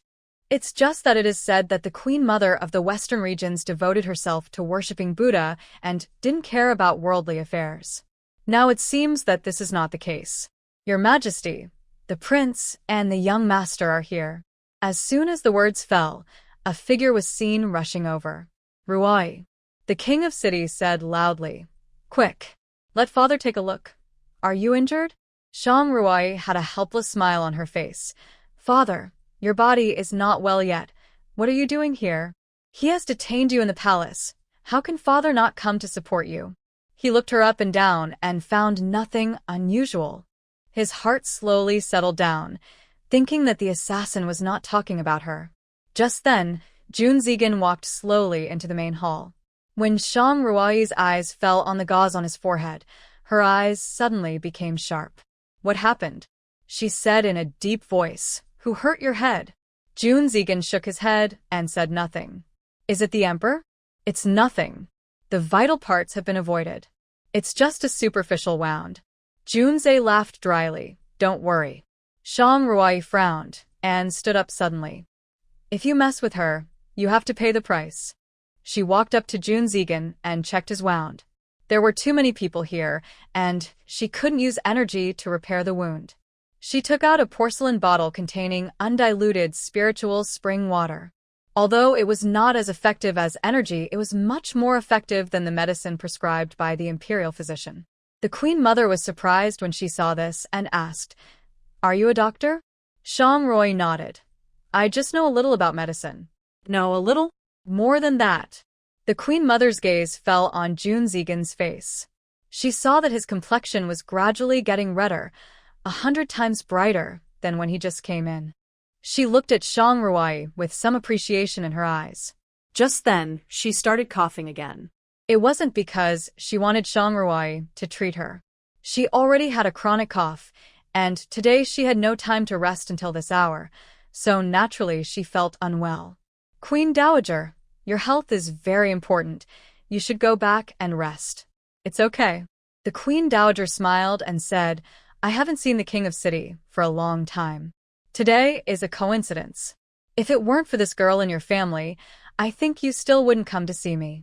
Rui also discovered that her father's face looked a little bad and his body was tense since he came to Ningxiu Palace. Now hearing what the Queen Dowager said, it seemed that there was something going on between them. I am in the border area, and I miss the Queen Mother, but I cannot spare time to be with her. Really? The Queen Mother faded her smile. I still remember that you often came to my palace when you were a child, and you were filial to me. But since your mother passed away, you seldom came. I don't understand what happened. Today, the children are here, and I just want an answer. After she finished speaking, she began to cough again. The city king said nothing, his eyes fixed on the teacup beside him. Seeing that he didn't speak, the Queen Mother whispered, Do you think your mother's death has anything to do with me? The King of City paused, moved his lips, but still said nothing. Empress Dowager. Empress Dowager. Nanny Wang hurried forward to support her. Imperial physician. Call the imperial physician. Rui hurried forward upon seeing this. Knowing that she was furious, she pinched the Empress Dowager's philtrum and took out a bottle of spiritual spring water and poured it into her mouth. After a while, her breathing gradually became stable and she slowly woke up. She took a long breath and her face turned pale. What do you think? Rui asked softly. The Queen Mother nodded, indicating that she was fine. Rui turned her wrist over and wanted to feel her pulse. Coincidentally, her eyes fell on a small plum-shaped mole on the inside of her wrist. My pupils couldn't help but shrink. The Queen Mother saw her expression, followed her gaze, and quickly withdrew her hand. She had also seen this mole on her father's wrist, and even the position was exactly the same. This type of mole, with a symbolic meaning, can only be inherited in the direct line. She looked at the Queen Mother in shock, then looked back at her father. Could it be that my father is the Queen Mother's biological son? How is this possible? Your Majesty. The Queen Mother sighed and said softly, Good child. These 3 words confirmed her own guess. It's actually true. What is going on? The Queen Mother looked at her and smiled bitterly. This matter is indeed my fault, but I had my reasons at the beginning. The King of City frowned and was about to refute, but when he saw his daughter glaring at him, he had to swallow back the words that were on the tip of his tongue. Back then I was pregnant with twins. She whispered, There is a rule in the Western Region's palace that if you are pregnant with twins, it's fine if they are both girls, and it doesn't matter if you have 1 boy and 1 girl. But if you have 2 boys, the one that is born later must be killed. Otherwise, the Western regions will be overthrown in the future. Therefore, I have been worried all the time. Coincidentally, concubine Wen was also pregnant at that time. I grew up with her since childhood. Although we are not sisters, we are better than sisters. The time of our pregnancy was similar. If there is no accident, the time of delivery is not too different. The doctor who served her said that she was pregnant with a daughter, so I made an agreement with her that if my pregnancy was all sons, I would secretly exchange them with her daughters, and I could save both children. Although there is an ancestral rule, I am a mother. How can I watch my children being drowned alive? Besides, I never believe in the witch's evil words. They're just nonsense to deceive those ignorant people. She took a few breaths and continued, Even if we didn't give birth on the same day, it wouldn't be difficult to find a girl outside. We just had to wait until her daughter was born, and then switch back. Coincidentally, we both gave birth on the same day. I gave birth to 2 sons and she gave birth to a daughter. The children I gave birth to looked different. I ordered the nanny to switch the 2 children. At that time, the births of the 2 concubines were already chaotic, and no one expected such a thing to happen. Moreover, I was already the queen, above everyone else, so naturally no one would offend me. So, the 2 children were born in this way. They are growing up day by day. Concubine Wen would bring him to pay respects to me every day. I like him more and more. After all, which mother doesn't like her own child? But for his safety, I wanted to take this matter to my grave. But no one expected that concubine Wen's daughter was not the emperor's biological daughter, but her child with Prince Yong. I also discovered it accidentally. If such a scandal were known by others, the family would be confiscated and the clan would be exterminated. How would my son, who was raised by her, deal with it in the future? What should the princess do? Hearing her say this, Shang Ruai understood in her heart. It seems that concubine when committed suicide before the incident fermented in order to preserve the honor of her family. As long as she died, the subsequent things would be suppressed by the queen and would not be spread out. It turned out that the truth of the matter was like this. The king of Chung, who is still angry, was stunned at this time. How could it be possible? If you don't believe it, go ask your uncle. Although he is old, he is not senile. You will know once you ask him. The king of city's eyes were red, and he murmured, "Is what you said true? Who do you think I am? If you are not my biological child, based on what you just said in Ningxiu Palace, I should have ordered someone to drag you out." Upon hearing this, the king of city knelt on the ground and said, "Mother." The queen mother stood up, still a little weak, and staggered to him and helped him up. "Get up quickly." She had waited for so many years and finally heard the word mother. No wonder the queen mother's attitude towards herself was so different. It was because of this reason. "It's my fault. If I hadn't made that decision, we wouldn't have been separated." Before the queen mother could finish, Shang Ruoi laughed and said, "If I hadn't made that decision, it wouldn't be as simple as separation. I'm afraid we would be separated forever." Upon hearing this, the queen mother burst into laughter and nodded Shang Ruoi's little head. "You child, you are good at making jokes. In that case, you are my grandmother." The queen mother nodded. "Yes.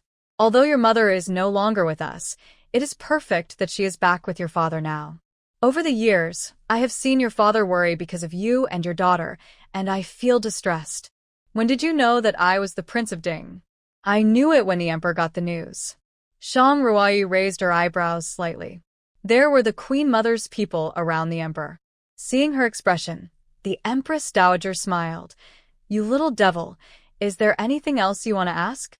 "Nothing." Shang Ruai's eyes flashed slightly. "You have a cough. Let me take a look at you." "Okay." After Shang Ruai took her pulse, she said in a deep voice, "Your cough comes from your lungs. Have you suffered from tuberculosis in your early years?" The Empress Dowager nodded. When the late emperor was still alive, an epidemic broke out in the palace. After I got sick, I couldn't stop coughing. Later, the imperial physician said it was tuberculosis. It took a whole winter to cure it before it was relieved. I thought I was going to die of the disease. This cough is not life-threatening. The reason why you often feel unwell is because there is poison in your body." "What? Poisoned?" The queen mother frowned. "What kind of poison?" "It's a chronic poison." She used a needle to take some blood from her fingertips and dripped it into the powder. The powder instantly turned blue and exuded a very light fragrance. Shang Ruai whispered, "This poison is extracted from the bauhinia flower. The pods and seeds of this flower are poisonous, especially the seeds, which are extremely toxic. Generally, the seeds of this flower are used as medicine to remove insect pests. If it is used to poison people, only a very small amount is needed. It can be mixed into the diet every day to take a person's life in a short time. If it is used in other ways, it will slowly into the body, just like a chronic poison. The body will gradually fail. It will take 3 to 5 years at most, or 1 or 2 years at most, and it will die." She looked at the queen mother. Although there are toxins in the body now, fortunately the poisoning is not deep, and it has not reached the point of desperation. Hearing her say this, everyone's hanging hearts slowly let go. Fortunately, it's not too late. Shang Ruai took out a few porcelain bottles. "Here are the detoxification pills. For this kind of chronic toxin, you only need to take 2 pills." Upon hearing this, the queen mother took out 2 pills without hesitation and swallowed them directly into her stomach. Not long after taking them, she felt a sweet and fishy taste in her throat and saw a mouthful of black blood gushing out, mixed with a fishy smell. After spitting out the black blood, the queen mother felt her body instantly relaxed, and even her breathing became much smoother than before. Nanny Wang was a little anxious at first and wanted to say a few more words, but when she saw the Empress Dowager's face turn red, she couldn't help but say with surprise, Your Majesty, are you feeling better? The Empress Dowager nodded and looked at Shang Ruai. You girl, you still say that your medical skills are not good. Many imperial doctors have examined my illness, and they all said it was an old illness. No one diagnosed poisoning, but you figured it out. Shang Ruai smiled and said immediately, judging from the toxins in your body, this poison doesn't seem to be ingested. I think it cannot be diagnosed by other methods or ordinary methods. By the time it is discovered, it is already beyond treatment. If she didn't have the space and what she had learned in her previous life, it would be difficult for her to discover such a hidden poison. When Nanny Wang heard that the Queen Mother was poisoned, she was extremely anxious and hurried over. Princess, do you know how the Queen Mother was poisoned? She looked around. The layout of the palace was very simple. Her sense of smell was very sharp, but she did not smell any strange smell. Where else does grandmother go on weekdays? The Queen Mother lives a secluded life. On weekdays, she will go to the Buddhist temple to recite Buddhist scriptures except here. Apart from this, she has no other place to go. Buddhist temple? If someone wants to poison someone, they probably won't start from the Buddhist temple. That's the place where the Bodhisattva is. Aren't you afraid of being punished by God? Nanny Wang whispered, I think the poison should be put somewhere else. Let me think about it. Heavenly punishment. Shang Ruai smiled. The murderer doesn't care about the punishment of God. He disregards the lives of others. Even if he is not in front of the Buddha, he will be punished by God. She whispered, take me to the Buddhist temple. Shang Ruai followed Nanny Wang to the Buddhist temple at the back. The room was not big, and there was a statue of Bodhisattva in it. At this time, there were several candles burning in the room. Shang Ruai pushed the door open, came to the Bodhisattva, bowed a few times and said softly, sorry for disturbing you, disciple. She didn't care about gods and Buddhas before. After all, she was taught atheism in her previous life, and she only regarded those strange things as strange talk, but since she traveled here and took on the power of space, she felt that there must be some things in this world that are beyond human control. She walked around the room, which was full of the smell of sandalwood. It seemed that there was no problem. Was she too suspicious? She stood in front of the Bodhisattva for a while, and just as she turned around to leave, a faint fragrance came into her nose. Shang Ruai stopped. No. It was the fragrance of bauhinia flowers. Her eyes fell on the candles in front of the Buddha statue. The fragrance of bauhinia flowers came from here. Where did these candles come from? My dear little princess, these candles are all sent directly from the Ministry of Internal Affairs. Nanny Wang frowned and asked, but is there anything wrong? Are there any that haven't been lit yet? Yes. Nanny Wang took out a few unlit candles from the cabinet next to her and handed them to Shang Ruai. She put them under her nose and smelled them, then broke them in the middle, exposing the crushed redbud seeds hidden inside to the air. A faint fragrance entered her nose. This is it. Shang Ruai narrowed her eyes and whispered, found it.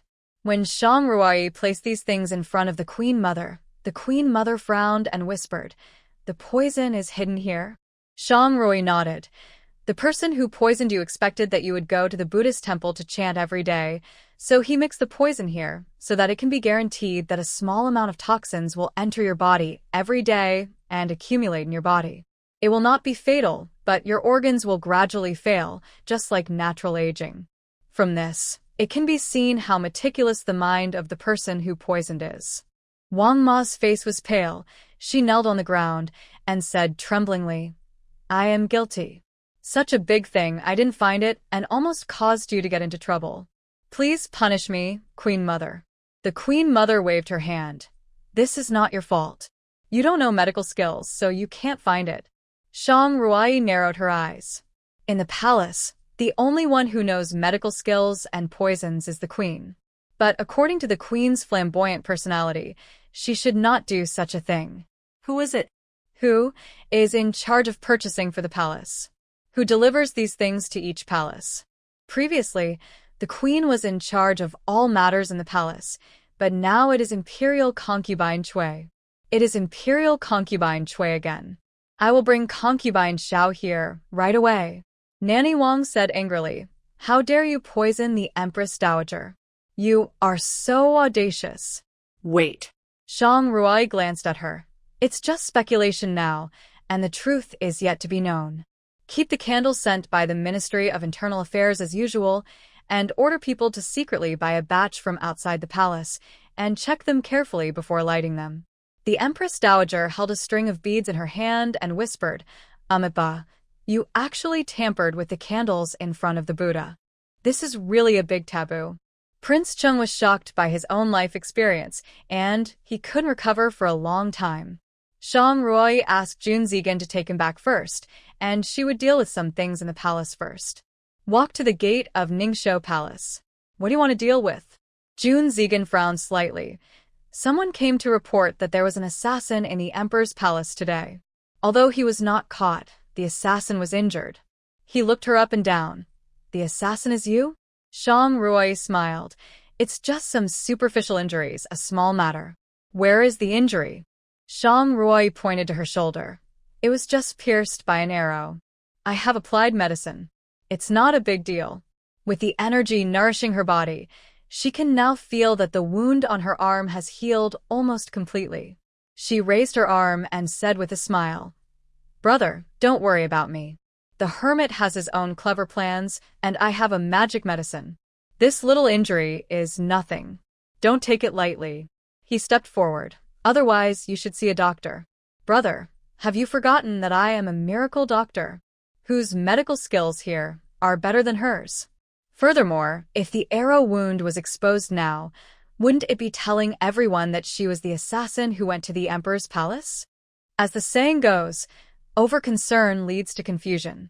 When Jun Zigan heard that she was injured, he wanted to take her back to the palace for treatment immediately. Hearing her say this, Junzi laughed dryly, as if this was indeed the truth. After a commotion for half the night, the palace finally returned to peace. Shang Ruai's gaze fell in the direction of the Emperor's bedroom. I couldn't help but curl the corners of my lips slightly. Since he bullied her and her family, he was ready to use the entire western region to compensate. Returning to the side hall, she changed into her nightgown again, took out a tranquilizer gun from the space, and walked through several palaces. She clearly felt that the number of patrolling soldiers and guards in each palace had increased. When passing by Chengqian Palace, Shang Ruai thought about it, climbed over the wall, took out several bombs from the space, and buried them around. This bomb can only be detonated by the key. If she accidentally annoys me, I must let her power, right? She looked around the still-lit room, wondering if the man had left. If the Emperor of the Western region saw with his own eyes that his favorite imperial concubine, who had infatuated him, was sleeping in the same bed with another man, I wonder what his expression would be. But this matter is not urgent. That person will definitely come back in the future. The most important thing right now is to do something more important. After leaving Chengqian Palace, her figure was like a ghost, heading in another direction. At this time, the Emperor of the Western regions had not slept yet. The man in black who was kneeling below him whispered, Your Majesty, we have not found any trace of that man. Waste. His eyes were red and bloodshot. Have you found the things lost in Concubine Zhao's palace? No. Good-for-nothings. A bunch of good-for-nothings. So many boxes disappeared? Not even a sound was heard? What do I want you good-for-nothings for? Your Majesty, I think the person who stole the things must be an accomplice of the assassin and deliberately created chaos. They took the opportunity to transport the things in the concubine's palace away. He whispered, Those things must still be in the palace. It is impossible for them to be transported out in such a short time. I give you 3 days to catch the person, otherwise you will come to see me with your head. A trace of impatience flashed in the eyes of the man in black, but he did not speak, just bowed and left. Shang Ruai heard all of this clearly, and the corners of her lips curled slightly. The imagination is really rich. This time, she not only wanted to make the things at Concubine Zhao's place disappear, she also wanted to make the Emperor's private treasury and their Western region treasury disappear. Just as she was about to leave, she heard the sound of conversation coming from inside the hall, and the voice sounded somewhat familiar. Looking out from the space, I saw a man in a gray robe standing opposite Emperor Tianshun. Your Majesty, I have just felt the breath of the assassin, and he is in this palace. Your Majesty can send people to search, and there will be results. Really? The Emperor of the Western region said in a low voice. If what the master said is true, I will definitely reward you handsomely. Rewards are all external things, I don't care much about them. The reason why I am willing to follow your Majesty is because your Majesty is the true Dragon Emperor in this world, and he will surely sweep across the world and unify the world. I am willing to be your arm, and when you become the master of the world, my merits will be fulfilled. He lowered his eyebrows and looked compassionate. Hearing him say this, the Western region Emperor stood up and actually bowed to him. Master, your merits are immeasurable. I will live up to your words and will firmly grasp this world in my palms. When the time comes, I will build a temple for you and create a golden body for you, so that people all over the world can admire and worship you and help you achieve enlightenment and become an immortal. Achieve enlightenment and become an immortal? He is really good at making up nonsense. It seems that he is the master mentioned by the Emperor of the Western regions. She has never heard of anyone who assisted the Emperor in his atrocities and let him massacre the city and kill the people, becoming an immortal. It would be more accurate to say that he could become a demon. Her eyes fell on the man in gray robe. Wasn't this the man in Concubine Zhao's palace? What expert? It was just a matter of using some method to make this stupid emperor believe it. It's really hard to believe that this idiot and his father are brothers from the same mother. It really proves the saying, the 9 sons of a dragon are all different, but the gap is a little too big. How is this different? It's obvious that one is too smart and the other is stupid. I really don't know how he managed to sit firmly on the throne. I think her father had some help in this. After all, judging from the time she had known her father was loyal to the emperor and had no second thoughts, and he had no desire for the throne. If he had not been annoyed this time, he would not have been so angry. But even so, he had no intention of rebelling. He just came to the palace to argue and wanted to be taken back. From a certain perspective, her father was not very smart either. Thank you, Your Majesty. The gray-robed man smiled and said, but I have another unreasonable request. I hope Your Majesty will approve it. You say. Shang Ruai couldn't help but feel curious when she heard this. What did this person want? Do I have to tell the emperor that I want his concubine? If this is true, I wonder how interesting the Western region emperor's expression would be. At this moment, she could already vaguely see a green patch on the head of the Western region emperor. If Your Majesty ever unifies the world, I want to ask you for your family. Master, just tell me. Tianshun, Prince Ding's palace. His voice was low, and his eyes were full of cruelty. I want their whole family. What? Shang Ruai's face suddenly turned gloomy. This person has a grudge against the Dingwa palace. What do you want them to do? The emperor of the Western regions frowned slightly. The Dingwa palace was different from other people's. Whether they were alive or dead, it would not cause any trouble. Both He Yuan and He Jingheng were guys with powerful hands and eyes. They must not be allowed to live, otherwise they would always be a big worry for him. Yes, in the past, the Western regions were not very powerful, and he might have looked down on them. But if he unified the world and became the ruler of the world, perhaps things would not be like this now. Seeing him waver, a look of triumph flashed across He Jingheng's eyes. It was true, human nature is greedy, and with a little inducement, they can be used for one's own purposes. Shang Ruai, who saw the scene, wished she could slap the emperor of the Western regions in the face to wake up this useless and incompetent ruler. She narrowed her eyes. She could not control the power in his hands, but she could control his financial resources. As the saying goes, food and fodder must be sent before troops move out. Without money and food, no matter how powerful he would not be able to attack Tianshun. She disappeared and headed towards the private vault of the Western region emperor. There are so many treasures in Concubine Zhao's private vault, so I guess his private vault must have no less. Unlike Emperor Tianxuan's private vault, which was located in his bedroom, his private vault was set up separately, just behind his bedroom and was heavily guarded. Having learned her lesson from last time, she did not climb over the wall. Instead, she released a few rabbits from the space and placed them in the grass not far away, and then took out two and placed them in the yard. She looked intently in front of her in space and saw that the rabbit had just landed on the ground in the yard when an arrow shot through it. Shang Rui quickly turned her head and looked in the direction where the arrow came from.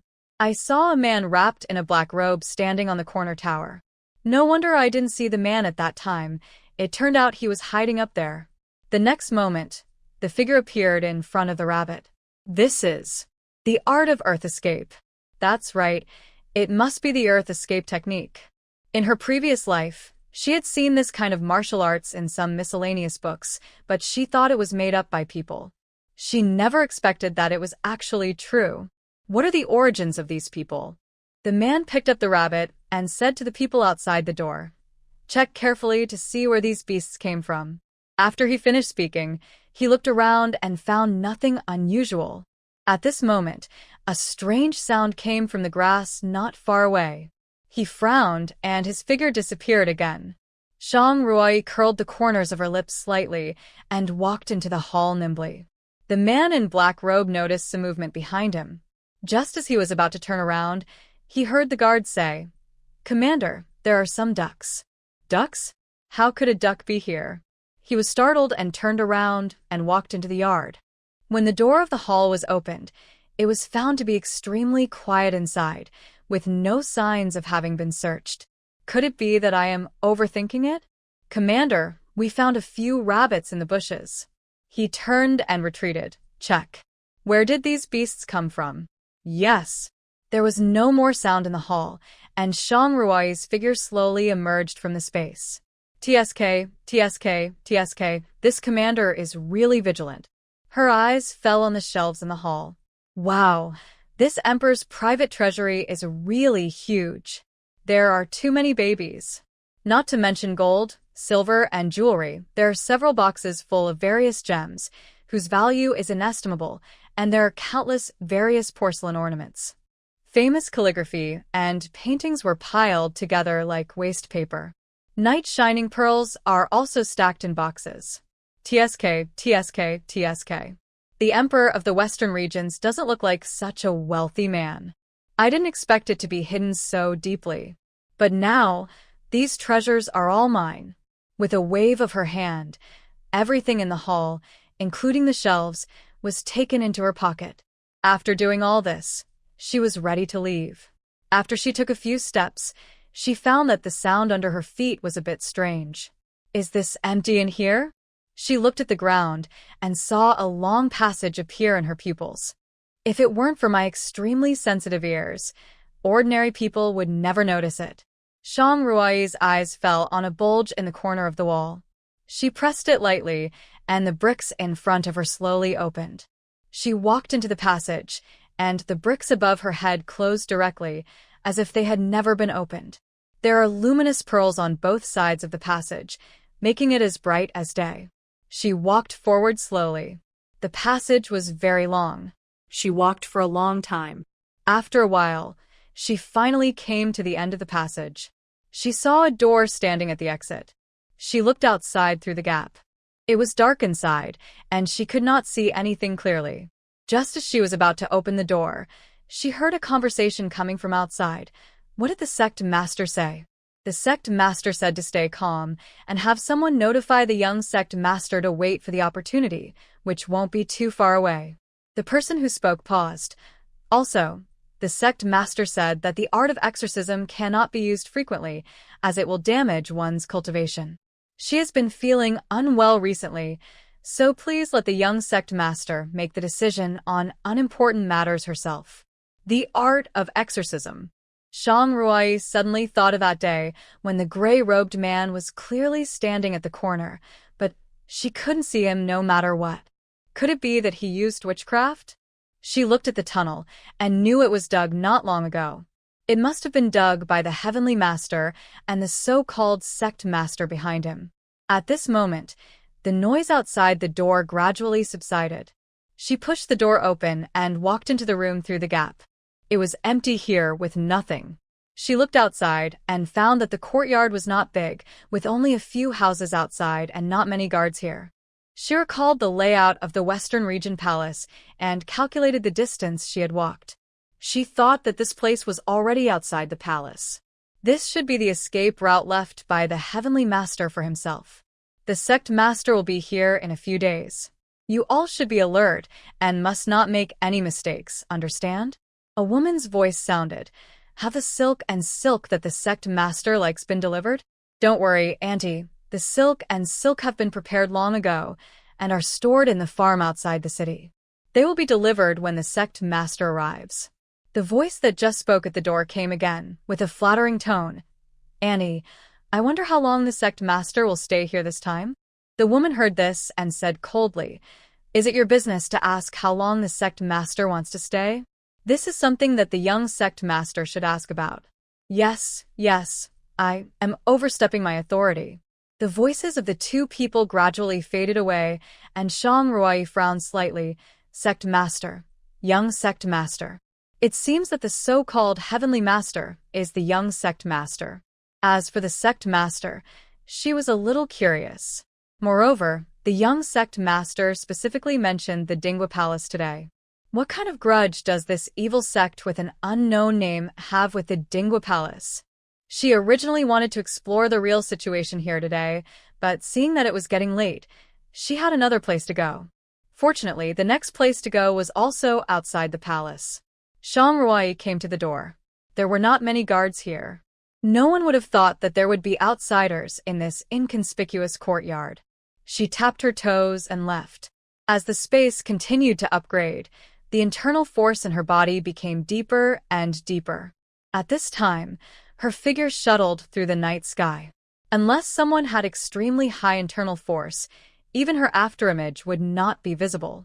Not long after, her figure appeared on the roof of the Ministry of Household's warehouse. This is where the treasury of the Western region is located. She looked at the hundreds of guards below and couldn't help but hesitate. The lights below were bright and there was not even a blind spot. How could she get in? She narrowed her eyes slightly. It was too dark, so she could only go in the light. Shang Ruai changed into the clothes of a guard, holding a box in her hand, and came to the main gate of the Ministry of Households. Who is coming? The soldier outside the door held the knife at his waist across his body. What are you doing here in the middle of the night? Your Majesty has ordered that the 1,000,000 taels of silver be deposited in the national treasury. Why don't you let us go quickly? She raised the box in her hand. Your Excellency, please have a look. The gatekeeper opened the box and found that there were indeed silver bills inside, so his vigilance was lowered a little. After all, thieves always steal from the national treasury. How could a thief put money in the national treasury? Do you have the handwritten order from the Minister of Revenue? The Emperor sent it urgently and did not ask for your handwritten order. He only said that the silver bills were used for military supplies and would be taken away soon, so they just needed to be delivered. It must be said that she really made this excuse by accident. There had been such situations in the past few years, and the guards at the gate believed her without a doubt after hearing her say so. Go in. Shang Ruai heard the words. The corners of her lips curled slightly, and she walked inside with the box in her hand. There are 4 doors here, and after the last door, you will reach the treasury. There are 49 guards here, all of whom are masters of the palace, and one can defeat 10. Even if she has greatly improved her skills now, if she faces so many people at the same time, she can only avoid the sharp edge temporarily. Seeing her coming, a guard stopped her. What's in it? My lord, it's a banknote, 1,000,000 taels. After she finished speaking, she opened the box. Leave it to me and you can go back and report. After she finished speaking, the man wanted to take the box. Upon hearing this, Shang Ruai quickly closed the box and whispered, My lord, there are 1,000,000 taels in it. I must put these banknotes in the national treasury and seal them with a seal. Otherwise, if there is 1 or 2 banknotes missing, I will have no more heads than I can chop off. What do you mean by this? Ku Ding said in a deep voice, We have been guarding the national treasury for many years. We have seen all kinds of silver. How could we embezzle these things from you? He wanted to reach out to take them. Seeing this, Shang Ruai whispered, "My lord, these banknotes are for military supplies. If there are any missing, I will tell the king of the city that you put the box in the national treasury. If my lord is willing to take this responsibility, please tell me your name." After hearing what she said, Ku Ding withdrew his hand embarrassedly. His eyes fell on her, thinking to himself that such a thin person should not steal anything from the national treasury, and there will be 4 body searches when he goes out. Come with me, He said in a cold voice. "Don't touch or move around in the treasury. If you lose anything, you will be punished." "Yes." Shang Ruai followed him in. "The banknotes are placed at the back. Follow me and don't look around." "Yes." There were some big boxes at the door, and inside were various shelves with various treasures. Shang Ruai walked to the back, put the box away, and sealed it with oil wax. After doing this, Shang Ruai turned her head and looked at Ku Ding and smiled. Without waiting for his reaction, she moved her fingers slightly, and a wisp of green smoke popped out. A faint fragrance entered his nostrils, and in an instant, his eyes became dull. Shang Ruai's voice rang in his ears. "Remember, no matter who asks, it was a small guard who put the silver bills into the treasury and left. You don't know anything else. Do you remember it?" The Qing nodded and said dully, "Remember it." Shang Ruai's mind moved, and all the treasures in the treasury were taken into the space. The gold, silver, and jewelry in the boxes also disappeared, and even the treasures on the upper floors were all put into the space. Only the boxes were still in place. All this happened in the blink of an eye, and did not delay time. So when she walked out of the treasury, she did not arouse anyone's suspicion. The most important thing is that after checking several doors, she did not take anything. In this way, she robbed the treasury openly and without being discovered by anyone. When Shang Ruai returned to the bedroom, it was almost dawn. She was not sleepy at all. She really wanted to know how wonderful the expression of the Western Region Emperor would be when he saw that the silver and money in his private treasury and the treasury had disappeared. In the morning, she came to the Queen Mother's bedroom. As she slept too late the night before, the Queen Mother had not gotten up yet. Shang Ruai was bored and looking at the book in her hand, but a man's figure flashed through her mind. She didn't know what He Jingheng was doing now. Would he be angry if she left like this? Is there any clue about the things he wanted to investigate? Thinking about this series of questions, she didn't even notice when Concubine Xiao came. "Shan Haixi." Concubine Zhao's gentle voice sounded. "It turns out that the little princess likes to read this kind of books." Shang Ruai was startled and stood up quickly. "My lady concubine." Seeing that the panic on her face was not pretended, Concubine Xiao didn't show it on her face, but she couldn't help sneering in her heart. What Prince Ding's concubine? What a heroine! They are all exaggerations. I am extremely happy when I see you. I think you and I are destined to be together. Yesterday, I told you in the garden that I wanted you to accompany me in the palace, and today I want to see you again. Shang Ruai smiled when she heard it. "I think so." She said this, but she couldn't help but sneer in her heart. She must have been the one who instigated the emperor of the Western regions to start a war, forced her father and brother to lead the army, and held her hostage in the army. Now you are talking about destiny? Why are you pretending to be so high-handed in front of her? The little princess lives in the Empress Dowager's palace? Shang Ruai nodded. "I thought that the guards who came to search last night have already informed Her Majesty of these things." Upon hearing this, Concubine Xiao smiled and said, "Last night, my Chengqian palace was robbed, and an assassin sneaked into the palace. It was a mess. How could I be in the mood to listen to the guards' reports?" She took Shang Ruai's hand. "Now that the queen is not feeling well, the affairs of the harem are handed over to me. It is my job to arrange accommodation for my sister. I am sorry for not entertaining her well." Shang Ruai saw how intimate she was. If she didn't know her true face, she would have been deceived by the appearance she showed. "Your Majesty, you are too polite. I am your junior, and I dare not call you my sister. It is really confusing the generations. I feel that I have a connection with you. It has nothing to do with status. I just want to make friends with you." Concubine Xiao smiled more intimately. How about we become sworn sisters? At this time, the Queen Mother's voice came over. Who do you want to become sworn sisters with? Nanny Wang helped the Queen Mother sit down, and concubine Xiao hurried forward. Your concubine pays respects to the Queen Mother. She had a smile on her face. Last night, it was my concubine who was reckless and bumped into the Queen Mother. I came to you early in the morning to apologize. Please forgive me. Hearing this, the Queen Mother just nodded. Get up. Thank you, Queen Mother. Sit down.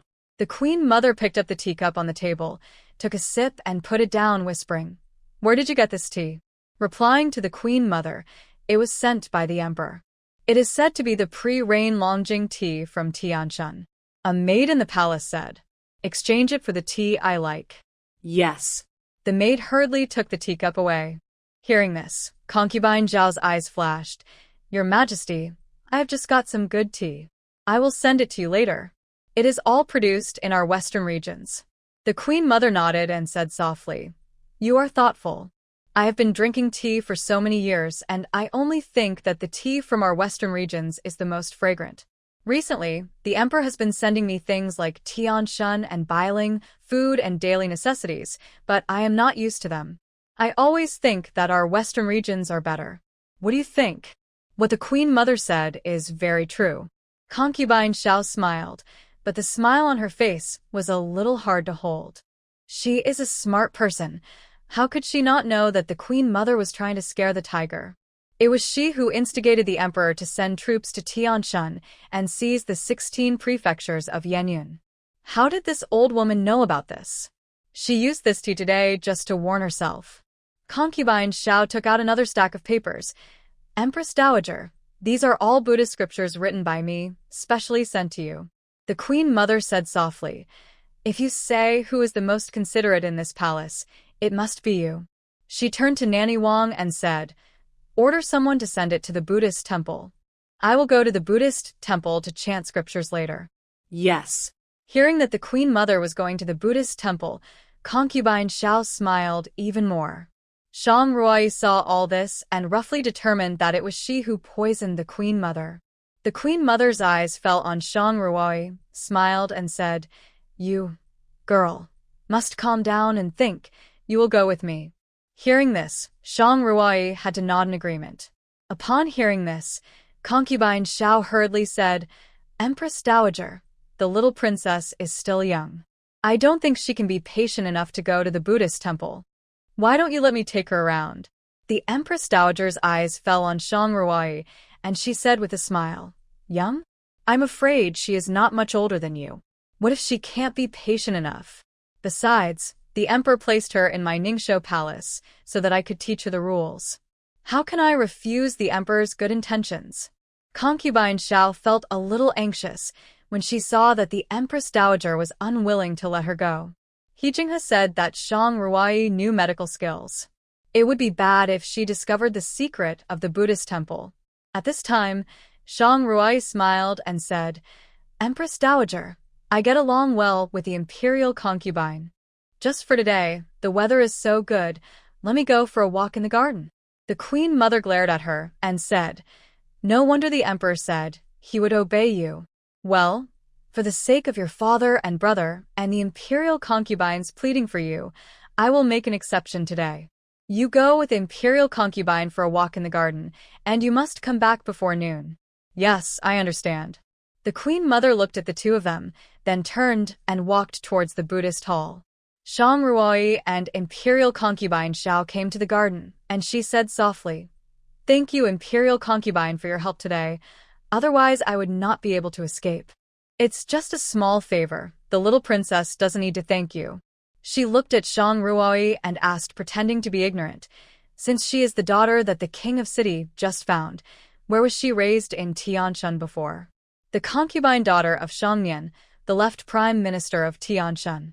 Shang Ruai whispered, Your Majesty should have known it a long time ago. Have you promised her? Imperial concubine Xiao looked at her and continued to ask, Promised. Speaking of this, Shang Ruai's tone was a little hesitant, and her expression was a little sad. What's wrong with the little princess? Imperial concubine Xiao asked hurriedly, Why are you so sad for no reason? To be honest. Shang Ruai sighed. Every time I mention my marriage, I feel very sad. Why is that? Shang Ruai looked at the person behind her and hesitated. Little princess, don't worry. They are all my capable people and will never tell anyone about these things. Shang Ruai nodded and said slowly, the reason I am looking for my origins this time is because my husband's family dislikes me. Disdained by my husband's family? Imperial concubine Xiao frowned and whispered, that family actually disdained a woman as beautiful as you? Is that man blind? Shang Ruai wrinkled her nose, her eyes slightly red, and said aggrievedly, how many beautiful people are there in this world? The most abundant thing in wealthy families is beautiful women. What such families value most is family background rather than appearance. She whispered, the Shang family fell into decline. Except for me, all the children were either reduced to official maids or sold to obscene places. My husband's family is a noble family, so they naturally look down on me, a servant girl. You haven't told me yet, who are your husband's family? This is not a secret. The emperor also knows about it. It's He Jingheng, the prince of Dingwang's mansion, who has connections everywhere. Imperial concubine Xiao pretended to be surprised, as if she really didn't know. You are the prince's wife of Dingwang? Shang Ruai nodded, then said a little depressed, it's better not to mention it now. I was ordered to enter the palace, but I encountered a fire. They all thought I was buried in the fire. It's good this way, just treat me as dead, and I can live with a new identity in the future. Concubine Zhao's smile paused. You mean that Prince Ding doesn't like you at all? Shang Ruai nodded, looking lonely. But why did I hear that Prince Ding's temperament changed drastically because of the death of the crown prince's wife? He even turned against Emperor Tianshun. If this is not love, what is love? Your Majesty, you have been in the palace for so many years. Why don't you understand? The human heart is the most unpredictable. He Jingheng is a man of deep thoughts, and he will never let others guess what he is thinking easily.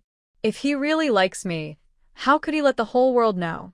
His weaknesses will never be exposed to others. Even in the eyes of this minister, he is simply a cold-hearted person without weaknesses. Her words made concubine Zhao's heart move. Thinking about it carefully, it was really the truth. Concubine Xiao looked at her suspiciously. Shang Ruai knew that she still didn't believe it. She looked around and lifted her sleeves. The dazzling red toad blood fell into her eyes. I have been married to him for a long time, and I am still a. Shang Ruai bit her lip. Your Majesty, please don't tell anyone. The moment she saw the toad blood, concubine Xiao really had no reason not to believe it anymore. I didn't expect that He Jingheng would be such a man who could remain calm in the face of temptation. Noble concubine Zhao's face darkened slightly, with a forced smile on her face. Little princess, there is no need to be sad. There are so many good men in the world. Why bother to hang yourself on He Jingheng? Shang Ruai nodded and said with a smile, it's all thanks to my legitimate sister. Legitimate sister? Yes. It's Shang Nian's eldest daughter Shang Yufu. If they hadn't revealed that I was not Shang Nian's biological daughter, I don't know where I would be now, and whether I would have been secretly dealt with by the Dinghua Palace. I heard that the Crown Prince's concubine had done favors to the Dinghua Palace in the place of exile. I'm sure that they wouldn't be so ungrateful. When the cunning rabbit dies, the running dog is cooked. When the birds are all gone, the good bows are put away. This is an eternal truth. When concubine Xiao heard this, her heart sank. Originally, they wanted to use Shang Ruai as a bargaining chip to negotiate with the Dinghua Palace, but now, there was no way. For some reason, Shang Ruai felt a chill sweeping over her body. She looked around and didn't see anyone. Little princess, don't be angry. Now you are the biological daughter of Prince Cheng, a royal relative. What kind of husband can you find? If Prince Cheng is willing to let you marry, I'm afraid the threshold of Prince Cheng's palace will be trampled by people proposing marriage. Shang Ruai felt that the coldness around her was even worse, and her whole body felt like she was falling into an ice cellar. The emperor intends to send troops to Tianshun. If he can win a great victory, it can be regarded as revenge for you. As soon as concubine Xiao finished speaking, she saw a maid hurried over with a pale face. My queen. Something happened. What's wrong? The maid looked at Shang Ruai, and Shang Ruai smiled very discerningly. I have been out for quite a while. If I don't go back, the queen mother will scold me again. Seeing that she was so discerning, concubine Xiao smiled and said, Yes. Then I won't keep you here. Shang Ruai nodded and turned to leave. Her figure disappeared around the corner, and the smile on concubine Zhao's face disappeared instantly. What's wrong? The emperor's private vault is empty. What? The young master wanted to leave through the secret passage today, and when he sneaked into the private vault, the room was empty. Even the shelves were gone. How is that possible? Concubine Xiao felt a chill in her heart. She knew best how many treasures were in the private vault, and it was impossible to move things away silently. Is the news true? Absolutely true. Did someone in the sect move the things away from the secret passage? The maid shook her head. I've asked and no. Hearing this answer, concubine Zhao's heart tightened. What a ghost. It was really a ghost. If it wasn't done by ghosts and gods, it couldn't be explained at all. Does the emperor know? I don't know yet. When concubine Xiao thought about how the things in her private vault had disappeared so silently, she was terrified. It's a ghost. It must be haunted. She staggered, looked around in horror, and said tremblingly, There must be something dirty in this palace. Your Majesty. The maid hurriedly supported her and said with a very ugly face, Your Majesty, why don't you ask the master of the sect? Yes. Concubine Xiao seemed to have grabbed a life-saving straw. The master of the sect must have a way to deal with those dirty things. She looked around in horror, and even the emperor's true dragon yang energy could not be suppressed. This dirty thing must be very scary. Your Majesty, let's go back to the palace. At this moment, a breeze blew, and concubine Xiao felt a cold wind sweeping across her neck, scaring her so much that the hairs all over her body stood up. Go to the emperor. Quick. The emperor is the most young person in the palace. The evil spirit stole gold, silver, and jewelry, but it would not dare to get close to the emperor. Shang Ruai saw concubine Zhao's panic at the corner. She couldn't help but sneer in her heart, thinking that concubine Xiao must have done something wrong, so she was so scared. Watching concubine Xiao leave in embarrassment, Shang Ruai turned around and was about to leave. At this moment, a familiar breath appeared beside her. Shang Ruai's footsteps suddenly stopped, and a trace of disbelief flashed in her eyes. He Jingheng. She looked up and saw a black figure slowly appearing in her field of vision. Why are you here? She looked around. The garden was empty at this time, as if it had been deliberately cleared. Is Suzaka here? He Jingheng didn't speak, but walked towards her step by step. His footsteps were very light, but every step was on her heart. 3 steps. 2 steps, 1 step. The black figure slowly stopped in front of her. He Jingheng. I'm here. His voice was slightly hoarse, and Shang Ruai's heart moved. He Jingheng. I'm here. Shang Ruai's lips curled up slightly, and her eyes were full of joy. She stretched out her arms to wrap around his neck and buried her head in his arms. She had a lot to say, but at this moment, she felt that nothing mattered. She just wanted time to stay at this moment. A look of surprise flashed across He Jingheng's eyes. He stretched out his hands to hold her in his arms. Smelling the familiar fragrance, even if he had thousands of words to ask, he could only throw them all out of his mind. Why are you here? Shang Ruai's voice was muffled. Are you looking for me on purpose? He Jingheng tightened his arms around her slightly, as if he was deliberately punishing her. If I don't come again, I'm afraid the threshold of the city prince's mansion will be stepped on by the marriage proposal. He really heard it. Shang Ruai didn't look up and continued. That was what concubine Xiao said, not me. You said even more extreme than this. He Jingheng sighed, but it didn't matter what she said. At this moment, she was still in his arms, and this was the most important thing. Does the emperor know that you left Tianshan? He Jingheng gritted his teeth when he heard it. In my arms. You are still thinking about other men? He lifted Shang Ruai's head that was buried in his chest. He originally wanted to tease her again, but the moment he saw her tears, what teasing? What proposal of marriage? What other man? What emperor? None of them mattered. He could only put this woman in his eyes. Why are you crying? Shang Ruai shook her head and bit her lips tightly. Nothing. But what happened? As soon as he finished speaking, the person in front of him cried even harder. He Jingheng, who had remained calm even when faced with a catastrophe, panicked for the first time. He reached out to wipe the tears from her face, but soon the tears burst out again. Little ancestor, can you stop crying? He Jingheng said anxiously. I was wrong. Is it okay if I was wrong? What's wrong with you? Shang Ruai wrinkled her nose. He Jingheng didn't expect her to ask this, but he reacted very quickly and said quickly, I'm late and made you suffer here. Anything else? Anything else?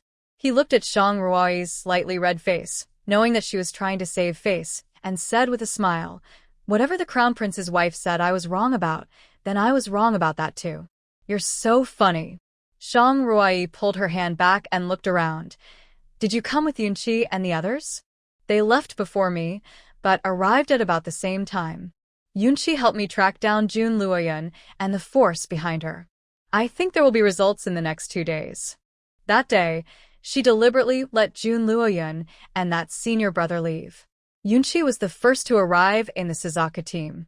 He Jingheng said that he arrived earlier. Then where have you been all these days? He Jingheng looked around and whispered, this is not the place to talk. I think the emperor might allow me to leave the palace today. When the time comes, you can go to the palace to find me. I think with the crown prince's skills, you shouldn't be discovered. He Jingheng scratched her nose. You did it on purpose. Shang Ruai curled her lips slightly. My brother is injured. I guess there is no way to fight you. Why? Do you think it's a pity? He Jingheng sighed. He was tightly by this woman in his life. Just a few tears made him confused. You leave the palace first. It won't be long before the emperor of the western regions will know that he has lost something. By then, the palace will be under martial law, and it will be difficult to go out. He Jingheng took her hand. I'll go with you. Father will definitely come to pick me up and take me back to the palace today. I think the emperor of the western regions should not be thinking about sending troops. You are in the palace, and I will still miss you. It's better to wait for me outside the palace. He Jingheng knew this truth, but he finally met her, and he just wanted to stay by her side. In the end, He Jingheng couldn't persuade her and left the palace first. She put on her makeup and walked quickly towards Ningxiu Palace. As soon as she arrived at Ningxiu Palace, she heard the palace maids talking about something. I was so scared, I thought I would not be able to come out alive. A maid patted her chest and said with lingering fear, Amit Ba, God bless me. Tell me in detail. The maids and eunuchs around urged, why are you still worshipping Buddha at this time? Tell us quickly. I don't know what happened.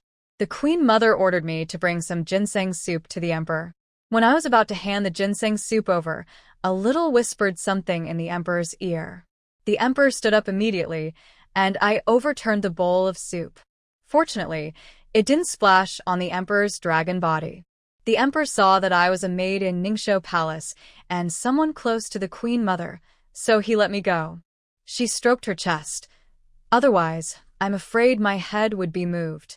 Hearing this, everyone continued to ask, what did the little say to the emperor? Can he be so out of control? How should I know? The maid said hurriedly, I'm almost scared to death. How can I still have the mood to eavesdrop? Shang Ruai heard this. Her mind was as clear as a mirror. It must be that the private treasury was stolen, or the theft of the national treasury was discovered. She guessed right, that's exactly it. Today, the Minister of Revenue checked the treasury silver as usual and found that all the boxes in the national treasury were empty. There were only empty boxes and empty shelves upstairs and downstairs, and not a single tael of silver was left. When he first entered, he thought he was dreaming, or that he had walked into the wrong treasury. He rubbed his eyes, confirmed that he was not mistaken, and fell to the ground. Where is the silver in the treasury? He stumbled to the door and grabbed a cuting. Where is the silver in the treasury? Where is the silver in the treasury? Cuting was frightened by his appearance and hurriedly said, "Sir, the silver must be in the treasury. We have never been careless for a day." "Nonsense." He grabbed Cuting's collar, and with strength from nowhere, he brought him to the door of the treasury, pointed to the empty room inside, and said angrily, Where is it? Tell me, where are the silver and treasures in the treasury?" Seeing this, Cuting sat down on the ground and muttered, "Impossible." Impossible. He knelt on the ground. "Sir, when I put the silver bills in the treasury last night, everything inside was still there." Hearing what he said, the Shangshu frowned. "Last night? Silver bills? What silver bills?" Cuting told him everything that happened last night. "Stupid. Stupid." The Minister of Revenue slapped his thigh, pointed at him, and didn't know what to say. He flicked his sleeves, turned around, and walked towards the palace. With such a big thing happening, the Emperor will certainly be furious, and I don't know if I can save my life. The Emperor of the Western regions had been feeling uneasy and confused since he woke up in the morning. Send someone to the Prince Cheng's palace to check on Jun Zigan's head and order the imperial physician to treat him well. Don't let him pretend to be sick with the injury on his head. The attack on Tianshan is imminent, and the Heavenly Master has calculated the best time. If it is missed, it will be detrimental to the overall plan. Yes. Before he could turn around and leave, he saw a Minister of Revenue falling outside the hall. "Your Majesty, the Minister of Revenue Li Ting, request to see you."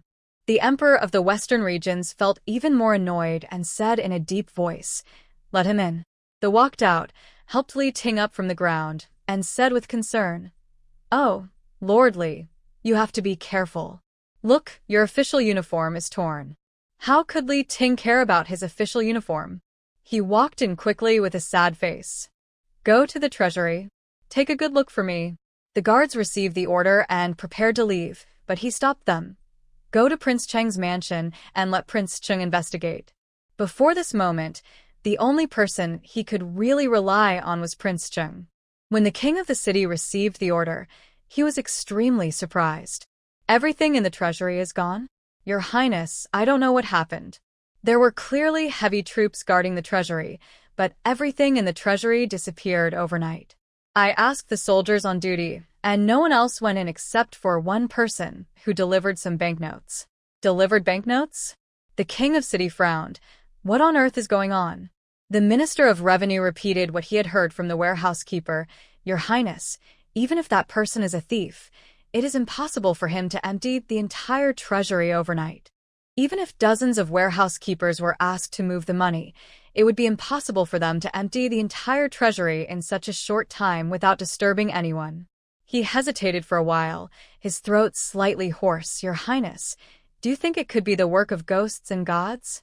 If it were in the past, he would certainly have sneered, but now, if the facts were really as he said, then this was simply not something a human could do. If it's not ghosts or gods, how else can it be explained? "Your Highness, the Emperor has asked you to be in charge of this matter. Do you want to go to the treasury and take a look?" The king of the city nodded. He had to go and take a look at such a strange thing. Several people came to the treasury, and the king of the city took a look around. It was just as the Minister of Revenue said. There was no sign of anything being rummaged around, and there was no sign that the doors and windows had been forced open. There was thick dust on the boxes, but there was not even any fingerprints left on them, as if something was taken from a distance. No wonder the Minister of Revenue said it was the work of ghosts and gods. "Your Highness, I will explain this to the Emperor." After he finished speaking, his eyes fell on the innermost box. "This box looks very familiar." He walked over to the box, which still had a wax seal on it. "Your Highness, this is the box that the little guard brought last night. There are 1,000,000 taels of silver notes in the box. I did not open it. The wax seal is intact, so I think the silver notes are still inside." The king of the city's eyes flickered. He removed the wax seal and carefully opened the box. Where were the silver notes inside? This. The Minister of Revenue exclaimed in surprise. "The wax seal is still there. How could the banknotes inside disappear? It must be a ghost at work." The city king narrowed his eyes, looked at the familiar box, and sighed secretly. He took the box in his hand and looked at it carefully. If he remembered correctly, this was the box that Roy used to give him the pills. He put it to his nose and sniffed it, and sure enough, there was a faint medicinal fragrance. He knew who to ask about this matter. The king of city brought the box back to the palace, and old man Yu was changing the medicine for Jun Zigan. You two, father and son, are truly a family. His wound hasn't healed yet, but someone has punched a hole in your head. Fortunately, the wound avoided the vital parts. Otherwise, I would be burning incense instead of applying medicine to you today. Ever since Yi Lao revealed his identity to King Cheng, he no longer suppressed his personality and said whatever he wanted to say. Jun Zigan knew that he had a complicated relationship with his mother and sister, so he was very polite to him. Now hearing him say this, I could only smile bitterly. Just then, he saw his father walking and holding a box. Father, didn't you go to the Ministry of Revenue? The king of city put down the box, his eyes heavy, and without saying a word. Seeing his father's strange expression, Jun Zigan asked in a low voice, But what happened? I will go to see the emperor in a while. You come with me to the palace later, go to the queen mother, and bring your sister back. But didn't Ruai say that there are still things that are not completed? Upon hearing this, King Cheng's eyes fell on the box, and he smiled and said, There were indeed things that were not completed yesterday, but today, I think it has been completed. After the two of them entered the palace, Jun Zigan went directly to Ningxiu Palace. At this time, Shang Ruai was chatting with the Queen Mother to relieve her boredom. She told the Queen Mother about her experiences in exile. The Queen Mother was listening with relish. Lu stepped forward and whispered, Queen Dowager, the Prince of Cheng is here, and he said he is here to take the little princess back. Upon hearing this, the Queen Mother subconsciously grabbed Shang Ruai's hand. Why are you in such a hurry? Shang Ruai understood in her heart. She must have known about the theft of the treasury. Perhaps he also saw the clues she left for him. I don't know either. The Prince of City said that the prince asked him to pick her up. The Queen Mother wanted to refuse, but when she thought about how she had just recognized her son, and how he said he wanted to take his daughter back if she stopped him, she was afraid that he would be disappointed. Forget it. She slowly let go of his hand. Go back. Your father must miss you very much. Shang Ruai smiled. Grandmother, when Ruai is free, I will definitely come here to accompany you. Her voice was very soft, and only the Queen Mother could hear it. Hearing her say this, the Queen Mother smiled even more and reached out to pinch her little face. I'll wait. Shang Ruai followed Jun Zigan back to the palace first, and the king of the city came back only after it was dark. Where is the princess? Upon hearing this, the housekeeper hurriedly said, After dinner, the princess went to your study and said that you must have something to say to her. You said before that the princess could go in and out of the palace, so I did not stop her. A smile flashed across the eyes of the king of the city. His daughter was really smart. He came to the study and saw Shang Ruai concentrating on reading the book in her hands. Shang Ruai curled the corners of her lips slightly, and with a wave of her hand, a pure gold wine glass appeared in her palm. Her hand movements were not concealed, and the city king saw them clearly. His pupils shrank slightly, and his eyes stared at the wine glass in her hand without blinking. How can you drink without a wine glass? Shang Ruai placed the wine glass in front of him, spread out her palm, and another wine glass appeared in her palm. The king of city swallowed and looked at her in a daze. Ruai, this. Originally, I didn't want to tell anyone, but seeing as you broke into the palace at night for me and even turned against the emperor, I won't hide it anymore. After hearing her words, the king of city was stunned for a long time. He recognized these two wine glasses. They were clearly things from the national treasury, and there were even the seal of the national treasury on them. He didn't believe in the so-called supernatural powers, but looking at the scene before him, it was impossible not to believe. Not everyone has the ability to make something appear out of thin air. At least it's not a trick used by quacks. Ruai, could it be that father is drunk before he even drinks? Shang Ruai couldn't help but laugh when she heard that. What's there to not believe? She stretched out her hand, and the next moment, a huge wine jar appeared in her palm. The rich aroma of the wine brought him back to his senses instantly. He was drunk, He must be drunk, otherwise how could he think his daughter was a fairy? I was the one who emptied the treasury. After she finished speaking, she waved her hand, and the table in front of them disappeared, along with the wine jars and glasses on the table. Only the aroma of wine floating in the air reminded him that everything he had just seen was real. She waved her hand, and the table reappeared. Shang Ruai poured him a glass of wine. "Father, do you believe it now?" The city king nodded woodenly, and then started coughing violently. Now he finally came back to his senses. Miracle. What a miracle. I never thought my daughter would have such magical powers. You said that you emptied the national treasury using the same method you used just now? Shang Ruai nodded. Yes. If it is as you said, where are those things now? I have my own place to store them. Do you want these things back, father? The king of the city smiled. Since you have the ability to take things away, father will naturally not let you return them. But I just want to know why you did this. Shang Ruai was a little surprised when she heard this. When the king of city saw her expression, he couldn't help but ask, "Why are you looking at me like that? This national treasury is the foundation of the Western regions, and your father is the emperor's most loyal minister. Now that I have emptied the national treasury, it has shaken the foundation of the Western regions, and your father didn't even order me to return it." Hee hee. The king of city smiled. Your father is loyal to the Western regions, not to the emperor. Although I don't know why you want to empty the national treasury, I know that my daughter is definitely not a person without rules. You must have your reasons for doing this. Shang Ruai felt warm in her heart when she heard him say this. Only someone who truly trusts her would say such a thing. It's just money. I don't really care. Shang Ruai said in a low voice. The way of the world is that things that are divided for a long time will eventually come together, and things that are together for a long time will eventually divide. This is also in line with the way of heaven. However, if the days that should have been peaceful and stable are disrupted by people with ulterior motives and want to make the originally peaceful days full of killings and harm the people in order to make a profit from it, this profit may be money or power, no matter what it is unacceptable to the world. If there is no money, I want to see how he will stir up trouble.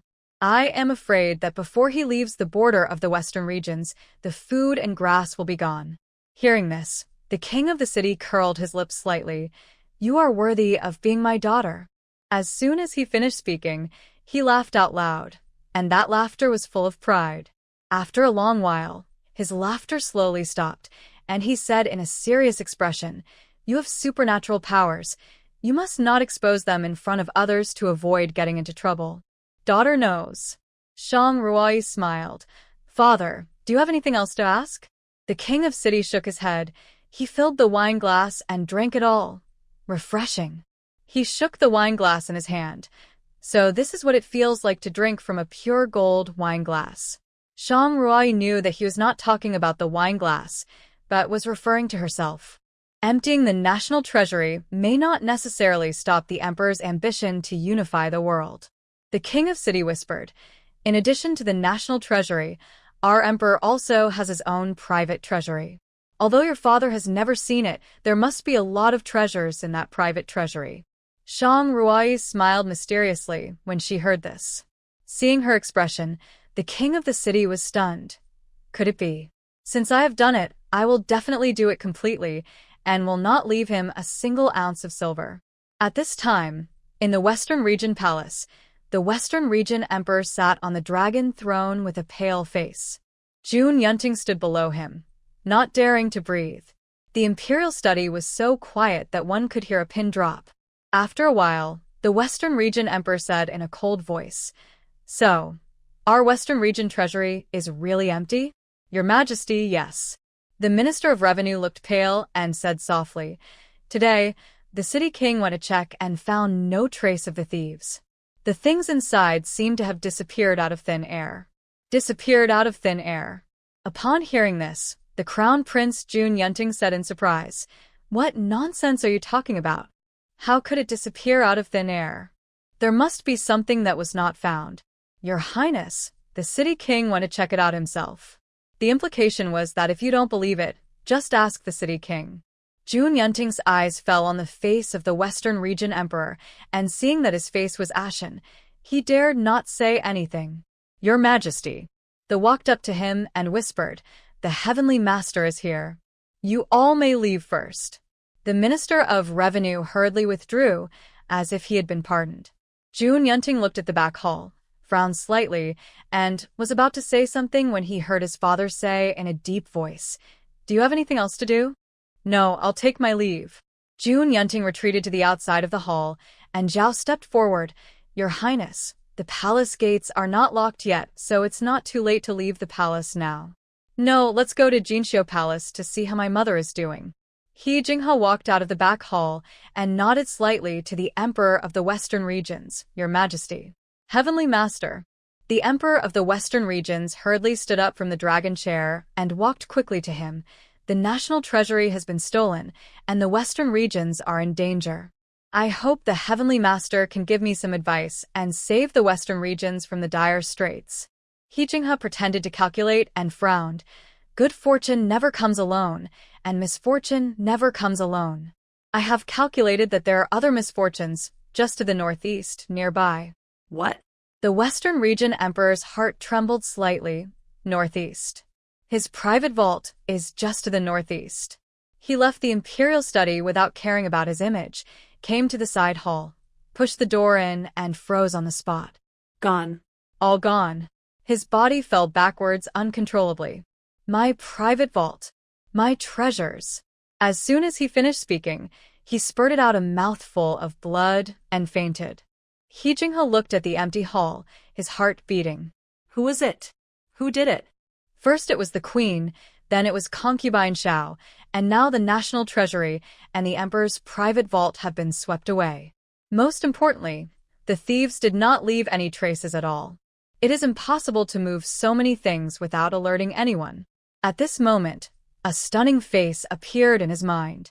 Could it be her? No, she couldn't do it even if she had the ability to reach the sky. Who could it be? Shang Ruai had a good drink with her father and was a little drunk when she returned to the yard. The weather had warmed up, but there was still a slight breeze at night. She had the space to protect her body, so she didn't feel cold. She sat on the recliner in the yard, and a breeze blew, and the flowers on the peach tree in the yard fell down. What month is it now? Why are all the peach blossoms falling? She was drunk, and at this moment, a hint of black bamboo fragrance came into her nose. She closed her eyes slightly and said with a smile, How come the guards in this palace have become so bad? No one noticed that the lecher came in. As soon as the voice fell, a black robe covered her body, and the strong black bamboo fragrance surrounded her. You little ungrateful wolf. I came to see you, and you said I was a lecher. She looked outside, and the guards were still standing outside the yard, but she knew that those people had long been replaced by members of the Suzaku. You are quite courageous for sneaking into the prince's mansion. You are not afraid that my father will find out and chop you alive. Even if I eat you alive, I am willing. He Jinghe smiled and sat on the stone bench next to her. You just said that the peach blossoms have fallen, and you didn't even look at how long you have been away. Shang Ruai was slightly startled. Her eyes fell on his face, and the corners of her lips curled slightly. You say that, but you miss me? She was wearing his black cloak, and her porcelain-like skin was a little pink because of the wine. There was water in her eyes, and people would fall in love with her at a glance. Shang Ruai looked at him steadily, perhaps because the wine made her brave. She wanted to test his feelings, even though she avoided love affairs. Why don't you speak? I never like to argue. Shang Ruai felt a little disappointed in her heart and laughed at herself. Yes. Even she didn't believe in a so-called love. Why did she ask such a stupid question? Just as she was about to say something to chase him away, she saw a handsome face enlarged in front of her eyes, and his slightly cool lips fell on her cherry lips. In an instant, the sounds around her seemed to disappear, and she could only hear her suddenly flustered heartbeat, and another heartbeat that was faster than her own. The owner of this voice was self-evident. Some things I will only say once. He Jinghe's voice sounded from her ears. In this life, forever, I will be by your side. You are my only beloved person, and my only wife. Shang Ruai listened to his words. The corners of her lips curled up slightly, and a secret joy slowly rose from the deepest part of her heart. It was like a seed that took root in her heart, and now broke through the ground and grew into a towering tree. You said it. I said it. He Jingheng smiled. I swear on my life that every word I say is sincere, and I will never lie. Shang Ruai nodded. In that case, I will trust you for now. The guards standing outside the courtyard were all watching their backs, for fear that they would make any noise and disturb the crown prince's wife. Someone is coming. Shang Ruai smiled. If my brother sees it, he will probably want to destroy you to vent his hatred. I will have to see you sooner or later, and this crown prince is not ashamed to see people. He looked outside the courtyard and saw a man walking towards the courtyard. He Jingheng. Jun Zigan's voice came with suppressed anger. You are so bold that you actually come to my city palace, and... His eyes fell on Shang Ruai, and seeing that she was wearing a man's robe, he knew who the owner of the robe was. Veins popped on his forehead, and he said in a deep voice, Can our palace afford to buy clothes? We have to wear outsiders' clothes. Shang Ruai smiled. Of course we can afford to buy clothes. She said this, but she didn't mean to return the outer robe. Jun Ziqian's eyes twitched fiercely. This is what he meant by a girl should not be kept at home when she grows up. But on second thought, they were husband and wife, and he seemed like an outsider. What are you guys doing? Outsiders have entered the princess courtyard. Are you all blind? Can't you see? Hearing what he said, the guards standing there had a bitter smile on their faces. Outsider? Who is an outsider? Among the people standing in this courtyard now, you are the only outsider. Besides, they are the guards of the crown prince's consort, not the guards of the city prince's palace. No. Jun Zigan frowned slightly and took a step back. You are not the guards of the palace. Who are you? The guards smiled, and the Prince of City King actually realized it. Brother. Shang Ruai said softly. They are my guards. Jun Zigan looked at her, then at the guards, raised his eyebrows slightly. Her guards? Not a guard from Prince Ding's palace. Looking at the murderous aura emanating from those guards, one could tell that they must have fought on the battlefield. Prince Ding is not here, so why did you come to our palace in Shiyu City to stay at Tianshan? He Jingheng bowed and said, Hello, brother. Who is your brother? Jun Zigan said in a deep voice, This prince has only one sister, Ruoi, and no other brothers and sisters. Prince Ding should not recognize relatives randomly. He looked at He Jingheng and said in a cold voice, If I remember correctly, Prince Ding should be older than me. Only a few months older. You are Ruoi's brother, so you are naturally my brother. Jun Zigan gritted his teeth secretly. What a difficult guy. Now that father has gone to bed, and he doesn't know that the prince has broken into the palace at night, you would be smart and leave quickly. Otherwise, if father finds out, it will be difficult for you to leave. Jun Zigan said coldly. Also, if the prince continues to come in and out of the palace like this, don't blame me for being rude. He turned to the guards outside the courtyard and said, I don't care whose guards you are, if you let people in casually again, all of you get out of the palace. Yes. Shang Ruai looked at Jun Zigan and couldn't help laughing. She stretched and said sleepily, You two childish ghosts are so boring. I'm tired, and I'm going to rest first. Please do as you please. She walked between the two of them, took 2 steps, turned back and said, If you want to fight, go outside, don't do it in my yard. I'm very grumpy when I wake up. After that, she walked into the room and closed the door. Yuqing, who had been holding a basin of water in the yard, blinked and turned back to get more water. Jun Zigan turned to He Jingheng and said, Come with me. The two came to his yard. There was a training ground behind Jun Zigan's yard, where he usually practiced sword. You can choose any weapon here. I've heard that Prince Ding has extraordinary skills and is proficient in all kinds of martial arts. In the past, when we met on the battlefield, we only deployed troops and never fought with real swords and guns. It would be a pity if I couldn't learn from you today. He Jingheng leaned lazily on the wooden stake beside him and pointed at his head. You have a head injury now. Even if I win, it would be unfair. Besides, if Ruai knew that I competed with you, she would be unhappy. It's just a normal competition. Ruai won't be angry. When you recover and want to compete, I'll be here to accompany you at any time. June Zegan smiled dryly. Okay, since you don't want to compete, how about playing a game of chess? I'd be happy to. The two sat opposite each other, June Zegan holding the black piece and making the first move. Our Western Region Emperor intends to send troops to Tianshan. I'm sure you already know that. June Zegan whispered, I wonder what the prince thinks. Brother, since you ask this, I think you have a plan in mind.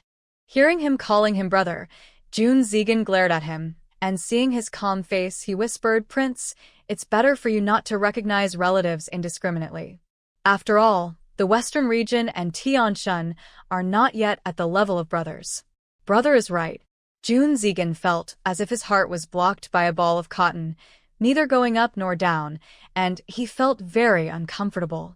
But seeing that he had no intention of changing his mind, I didn't want to argue with him any further. What does it have to do with me what happens to the Western regions and Tianshan? I only care about Ruai. June Zegan glanced at him, placed a piece, and said in a low voice, Ruai does not want to see chaos in the world, and does not want the people to fall into dire straits, but the Emperor's will is not so easy to change. As soon as he finished speaking, he heard a noise coming from outside the door. Prince, He Jingheng said in a low voice. How is it? June Zegan looked at the man in black, who walked in. He recognized him as He Jingheng's personal bodyguard, Yin Tian. Good, very good. What do they think this place is? You can come and go as you please. Can you treat it as the palace of King Ding? The prince's guards know the terrain of our palace very well. Hearing his voice from outside the school, He Jingheng said with a smile, This is the city prince's palace, which is Ruai's parents' home, so I naturally pay more attention to it. June Zegan was almost laughed out of anger. Prince, news came from the palace that the emperor of the western regions vomited blood and fainted. He Jingheng took a sip of tea, smiled and said, But did you tell me why? The national treasury was robbed, and the emperor's private treasury was also completely stolen. What? June Zegan was shocked. Both the national treasury and the private treasury were stolen?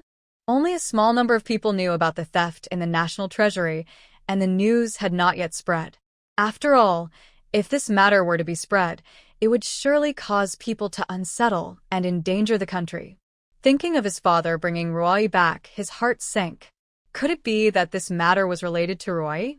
Before he could think more, He Jingheng put down the chess piece in his hand, smiled and said, Brother, thank you for letting me.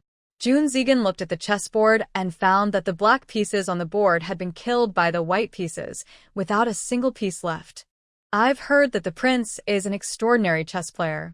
Seeing him today, I can see that he is indeed extraordinary. He smiled and said, I'm sure it will be hard to find a rival in this world. I used to think so, too, until I met someone. He Jingheng recalled the scene when he played chess with Shang Ruai and couldn't help laughing. It's the first time I've seen such an unconventional move in chess. I have no idea where she will make her move next.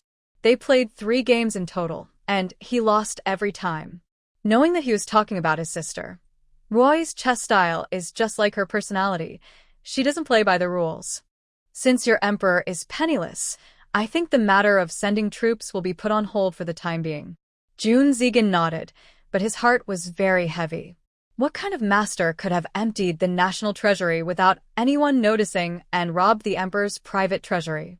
His martial arts skills must have reached the highest level so as not to alarm a single soldier. And the timing was also very coincidental. Just when they were about to send troops, the national treasury was robbed. How could such a coincidence happen? He Jingheng stood up and said softly, It's getting late today. I'll take my leave first. I'll come to bother you again another day. Watching him leave, June Zegan looked in the direction of Shang Ruai's yard. Shang Ruai slept very soundly because of the wine she had drunk. On the contrary, the king of the city was so excited that he didn't sleep all night. When he thought about his daughter having supernatural powers, he felt as if he was dreaming.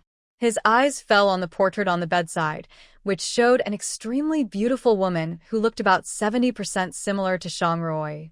Ruya, He said in a gentle tone, Are you in heaven blessing our daughter? She is actually a person with great supernatural powers. The more he thought about it, the more excited he became. He asked the butler to bring 2 more jars of liquor. He didn't even use a cup, and just held the jar and drank. He had been at the border for many years, and the only way to feel happy was to drink big gulps of wine and eat big mouthfuls of meat. Finally, the butler came in when he heard no sound in the room. He found him sleeping under the portrait of the princess with a jar of wine in his arms. It was already daybreak. After getting up, Shang Ruai felt refreshed and comfortable all over.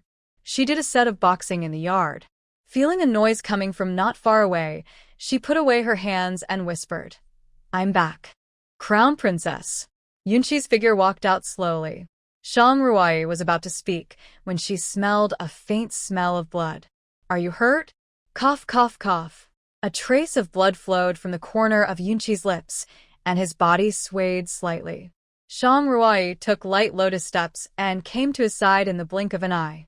She put her hand on his pulse with a solemn expression. "You've been poisoned.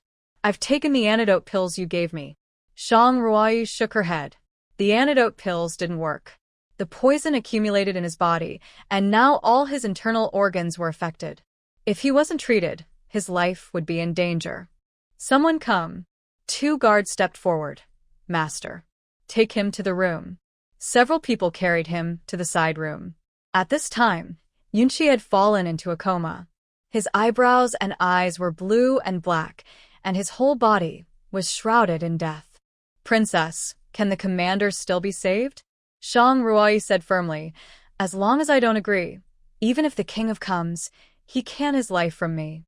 She soaked the silver needle in the spiritual spring water, and after a while, the silver needle seemed to be coated with a layer of golden substance, shining in the light. She pressed her palm on his heart, and a trace of energy flowed through her palm into his body. A mass of black substance was eroding his internal organs. As the energy entered, the black substance seemed to sense the threat and continued to drill deeper into his internal organs. Shang Ruai exerted force with her palm, and more refined energy rushed towards his body. Several guards stood behind her. Although they didn't know what the crown prince's consort was doing, they did not make a sound to disturb her. Yunqi's complexion gradually improved as he felt the black substance decreasing, but the remaining toxins needed to be excreted from the body by other means. Shang Ruai withdrew her hand, picked up the silver needles, and fired dozens of them at once, accurately landing on the major acupuncture points on his body. Using her internal force to stimulate the silver needle, she saw the silver needle trembling constantly. Shang Ruai looked at the silver needle intently, and when the silver needle changed color, she slapped it towards Yunqi's heart, and the silver needle instantly left the body. A mouthful of black blood spurted out of his mouth, and black blood continued to flow from the place where the needle was inserted. Such a bloody scene was so heartbreaking that even the iron feather guards who had experienced life and death could not help but tremble. After a while, the color of the blood gradually changed from black to red, and Shang Ruai took out a pill and put it into his mouth. "As soon as I took the pill, the bleeding from the needle holes miraculously stopped." Upon seeing this, everyone gained a new understanding of her medical skills. They knew that their master was an extraordinary martial artist and had superb medical skills, but this could no longer be described as superb. "This is the pinnacle. Even if the medical saint were alive, he wouldn't be as powerful as my master." Yunqi slowly opened his eyes, and his gaze fell on Shang Ruai. He quickly stood up. "Crown Princess, lie down." Shang Ruai whispered, "Although the poison has been cleared, it is not so easy to restore the body's vitality." Her tone was a little bad. "Are you a fool?" "What?" Seeing him and the guard stunned, she explained impatiently, "You are going to carry out a mission, not to die. I told you when I was training you in secret that those who fight to the death knowing they can't win are not heroes but fools. Nothing is more important than life. If you risk your life and property in order to spy on secrets, even if you know what the secret is, you will die in the Northwest. Not only will you not be able to pass on the news, but you will also lose your life." The shock on Yunqi's face became even more serious. Shang Ruai glanced at them. "Do everything within your ability. life is the most important. She is the master, but deep in her heart, she regards them more as comrades in arms, and she doesn't want anyone beside her to fall. Yunqi stood up, then knelt on the ground with a plop, and several people behind him also knelt down. Master. Okay. Shang Ruoi whispered. I just said that you haven't recovered yet. Why don't you go back and lie down? Yunqi stood up, took out a piece of paper from his arms and handed it to Shang Ruoi. Master, this is a letter intercepted by your subordinate, but after looking at it for a long time, I didn't understand what was written in the letter. Shang Ruoi opened the letter and her pupils shrank sharply.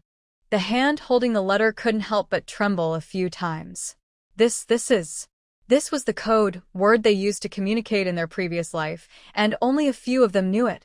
Could it be that besides myself, there are other people who have traveled through time? Seeing her look extremely bad, Yunqi said worriedly, Master, what happened? Where did you intercept this letter? I followed Jun Luoyan all the way. The two of them settled in a manor outside the southern border. She sent a pigeon to ask what to do next. This is the letter she sent back. I intercepted it halfway. Well done. Shang Ruoi put the letter on the table, pointed to the words on it and said, We have invited the dragon from the river, and look back at the green mountain outside the building, means that they have found a powerful helper, and they can just wait quietly. The bandit broke into the mountain gate, the sleeping dragon came out of the mountain, and the world was divided into 3 parts, means that they used the power of the rivers and lakes, and then invited the counselors to come out of the mountain to share the world with them. Shang Ruoi's eyes flashed slightly. These words were thought up by them in their spare time in their previous lives. They borrowed some illusions from the 3 kingdoms. The person who could connect all these together must be someone she knew in her previous life. So that's what it means. Yunqi whispered. If it's as you said, then who are these powerful helpers and counselors? Shang Ruoi didn't say anything, just stared at the letter in a daze. Several familiar faces flashed in her mind. Looking at the handwriting on it, she kept thinking whose handwriting it was. But in the previous life, they all used signature pens, and they mostly used electronic devices to transmit secret codes and rarely wrote. It was impossible to tell for a while. Then how did you get hurt? Yunqi shook his head. I don't know when I was exposed. After intercepting this letter, I didn't know the meaning of it, so I was ready to leave and come back, asking you to decide. But not long after I left, I realized that someone was following me secretly. I thought it was some blind robbers, but I didn't expect it to be a group of people with extremely high martial arts skills. Their body movements were strange. The last moment, their figures were still dozens of meters away, and they would appear in front of me in the blink of an eye. I was poisoned and had no power to fight back. If I hadn't used the grenade you gave me, I'm afraid I wouldn't be able to come back alive. Shang Ruoi was shocked when she heard this. Isn't that kind of skill just Earth Escape? She remembered that the skill used by the guards around the Western Region Emperor was Earth Escape. These things are like a mess. Shang Ruoi only felt that there seemed to be layers of fog in front of her, but she felt that she was getting closer and closer to the truth. At least she now knows that the people involved in this matter may be her teammates in her previous life. She pinched the letter in her hand and whispered, You should have a good rest first. After that, she turned and left. After a while, it was noon. Jun Ziqian found her and told her that he was going to the palace. Why are you going to the palace at this time? The emperor has been ill and unconscious for only half a day. People in the court are uneasy. The prince summoned me to the palace to discuss countermeasures. The prince? Why did he let his brother go to the palace for no reason? Although she didn't know the prince, from the 2 contacts with him, the prince must be a difficult person. He wished that the emperor of the western regions would die sooner so that he could ascend the throne and take over the power. How could he let his brother help him make plans? I'll go with you. Shang Ruoi whispered, I'm proficient in medicine. Maybe I can help. Jun Ziqian nodded when he heard it. It was true. After she saw the wound on his head, it didn't hurt anymore. Shang Ruoi turned to the guards around her and said, You 2 follow me into the palace, and the rest of you must guard the palace, understand? Yes, master. As soon as they arrived at the palace gate, several guards stepped forward. Prince, Princess, please take off your weapons. Jun Ziqian held the long sword in his hand and whispered, "When the late emperor was alive, he allowed our city prince's palace to carry weapons into the palace. Why can't we do that now? Prince, this is an order from the crown prince, and I dare not disobey it." The guard said with some embarrassment, "If we don't confiscate the weapons and the crown prince blames us, my brother's lives may be in danger." Jun Ziqian handed him the long sword, and the guard smiled and said, "Please step forward, my prince, and I'll search you."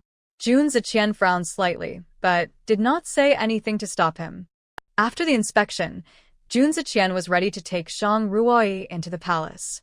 Before he took a step, he heard the guard say, "Wait a minute, my prince. The princess hasn't searched her body yet." Hearing this, Jun Ziqian slapped Shang Ruoyi in the face without waiting for her to make a move. You actually want to search my sister's body? Are you tired of living?" After saying this, he still felt unsatisfied, so he slapped him again, knocking out all his teeth. The guard fell to the ground, his head buzzing and his head spinning. Shang Ruoyi stepped forward and sneered, "Are you the prince's confidant?" Seeing this, the guards behind him stepped forward and said cautiously, "My lord, we are all guards of the prince's mansion." I said, "What master and what servant? The upper beam is crooked, the lower beam is crooked. If you want to search this princess's body, don't even mention your claws, even if it's your master's claws. If this princess wants to chop it off, I will chop it off." After she finished speaking, she turned around and followed Jun Ziqian into the palace. At this time, the number of patrolling guards in the palace was twice as many as before. The two came to the emperor's bedroom under the guidance of the. At this time, concubine Xiao was sitting by the bed, looking at the Western region emperor with closed eyes and sunken cheeks on the bed with tears in her eyes, while the prince was reviewing memorials in the outer room. This was the scene that Shang Ruoyi and the others saw when they walked in. "Your Highness, the Crown Prince." "No need to be polite." Jun Yunting saw Shang Ruoyi following behind him and whispered, "Why did the little princess come along?" "I am grateful for the Queen Mother's teachings. I heard that my brother came to the palace, so I followed him." Shang Ruoyi smiled. "It seems that Your Highness the Crown Prince does not welcome you? How could that be?" He smiled and said, "Since you are going to see the Queen Mother, how about I have someone send you to Ningxiu Palace? I heard that the Emperor is ill. I know some medical skills and can take a look at the Emperor." She looked into the inner room and found that concubine Zhao's eyes were slightly red. It seemed that she had been crying. She couldn't help but find it funny. What was there to cry about? Wasn't she with some Taoist priest? The old emperor was dead. Wasn't that just what she wanted? Hearing her voice, concubine Xiao narrowed her eyes and walked out slowly. "You are here. My lady concubine. I heard you say you know medical skills?" "Just superficial." The imperial physician in the palace said it was caused by impatience and prescribed a bunch of prescriptions, but none of them worked. "If you know, come and take a look." Hearing her say this, the prince could not refute and nodded. "Okay." Shang Ruoyi walked into the inner room, and after taking the pulse, she withdrew her hand and said a little embarrassedly, "The results of my pulse diagnosis are exactly the same as those of the imperial physicians. It is indeed caused by impatience." Hearing her say this, concubine Zhao's expression on her face was softer than before. He smiled secretly in his heart. It seems that he was too suspicious. Her medical skills are just so-so, not as brilliant as he Jinghe said. Shang Ruoyi looked at the Western region emperor's brow calmly, and a look of understanding flashed in her eyes. "The people have been there. Would you like to go and see the Empress Dowager?" "That's exactly what I meant." She looked at Jun Zigan and said softly, "Brother, the Empress Dowager is not feeling well. Come to Ningxiu Palace to find me in half an hour. Father has repeatedly told us to return home quickly if there is nothing else." "Okay." Jun Yunting frowned slightly when he heard this. He had asked Jun Zigan to enter the palace today and had not intended to let him go back. The national treasury is empty now. To be precise, the Western regions is already an empty shell. Not to mention sending troops to Tianshan, it is very difficult to maintain the normal operation of the royal family. Today, the richest palace in the Western regions is the city prince's palace. Zhang Ruai knew that he was planning to attack the Prince Cheng's palace, so she ordered people to guard the palace, just in case. After Zhang Ruai left, Jun Yunting sat in the main seat and said with a smile, "Zigan, I have something to discuss with you." Jun Zigan naturally knew his intention and whispered, "What does the prince want?" "Zigan, why are you so distant? Putting aside our identities, you and I are cousins." Jun Yunting patted his arm. "In private, we can call each other brothers. Although we are cousins, the etiquette between monarch and minister cannot be abolished. You are the prince, the future monarch. How can you and I call each other brothers?" Seeing that this trick of getting close to each other was useless, Jun Yunting smiled awkwardly. "Having said that, in my heart, you are no different from my biological brother, and even closer than biological brothers." This was not a lie. After all, although the other brothers were born out of wedlock, they were all competitors for the throne to him. Fratricide was common in the royal family. "Prince, haven't you told me what you want to discuss with me?" "It's not a big deal." Jun Yunting whispered, "I just want to borrow some money from your palace." He looked at Jun Yunting, rubbed his hands a few times, and said embarrassedly, "I'm sure you've heard that the national treasury has been robbed, and my father's private treasury has also been robbed.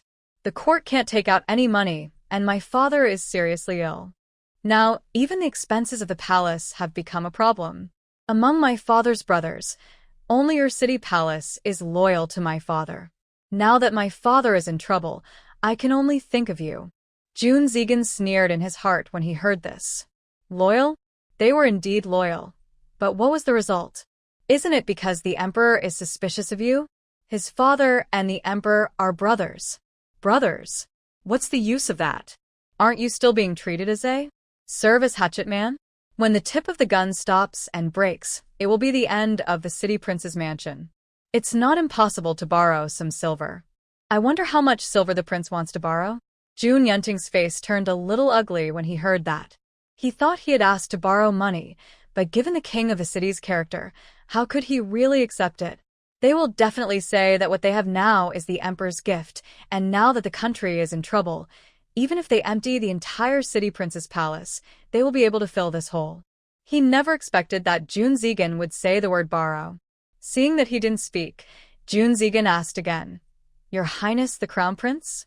Jun Yunting came back to his senses and whispered, 3,000,000 taels. "How much?" 3,000,000 taels. No. Jun Zigan said bluntly, "I can't lend it." Jun Yunting couldn't help but feel a little annoyed when he heard it. "What do you mean?" "I am borrowing it, not returning it." Jun Zigan waved his hands. "The Crown Prince has misunderstood. It's not that our city prince's mansion doesn't refuse to lend it, but that we don't have it." No? "How is that possible?" Seeing his look of disbelief, Jun Zigan couldn't help but smile and said, "I think the prince should know that my father and I are stationed at the border all year round, and we don't have much time to go back home throughout the year, especially after my mother passed away. We sometimes don't go back to the capital for several years. The palace didn't have much property before, and now there is even less. Most of the money earned is used for palace expenses, and the money left is all the rewards from the emperor when we return victoriously before. There are only a few 100,000 taels in total.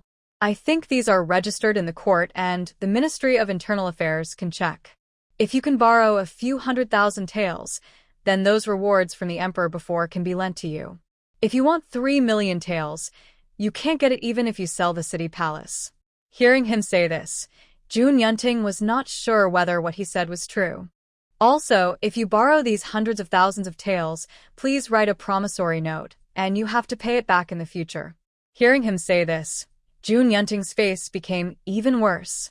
Hundreds of thousands of taels, and an IOU? Now Ruai has reached the age of marriage. She has just returned to the palace and will get married in the future. She is the only daughter of my father, and I am his only sister. I must prepare a generous dowry for her. I originally planned to use this silver as her dowry. Jun Yunting's head buzzed when he heard this. A city king's palace only has such a small amount of savings. Are you trying to deceive a 3-year-old child? When he mentioned Zhang Ruai, he thought of Jun Luoyun.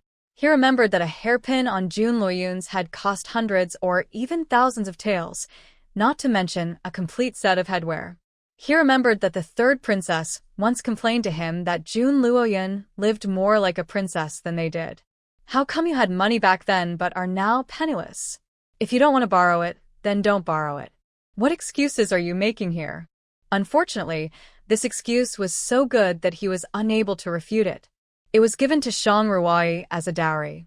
As a princess consort, who else does she want to marry? Will He Jinghen allow her to marry someone else? Not to mention whether you like it or not, even if it's just for the sake of face, no man would agree to it.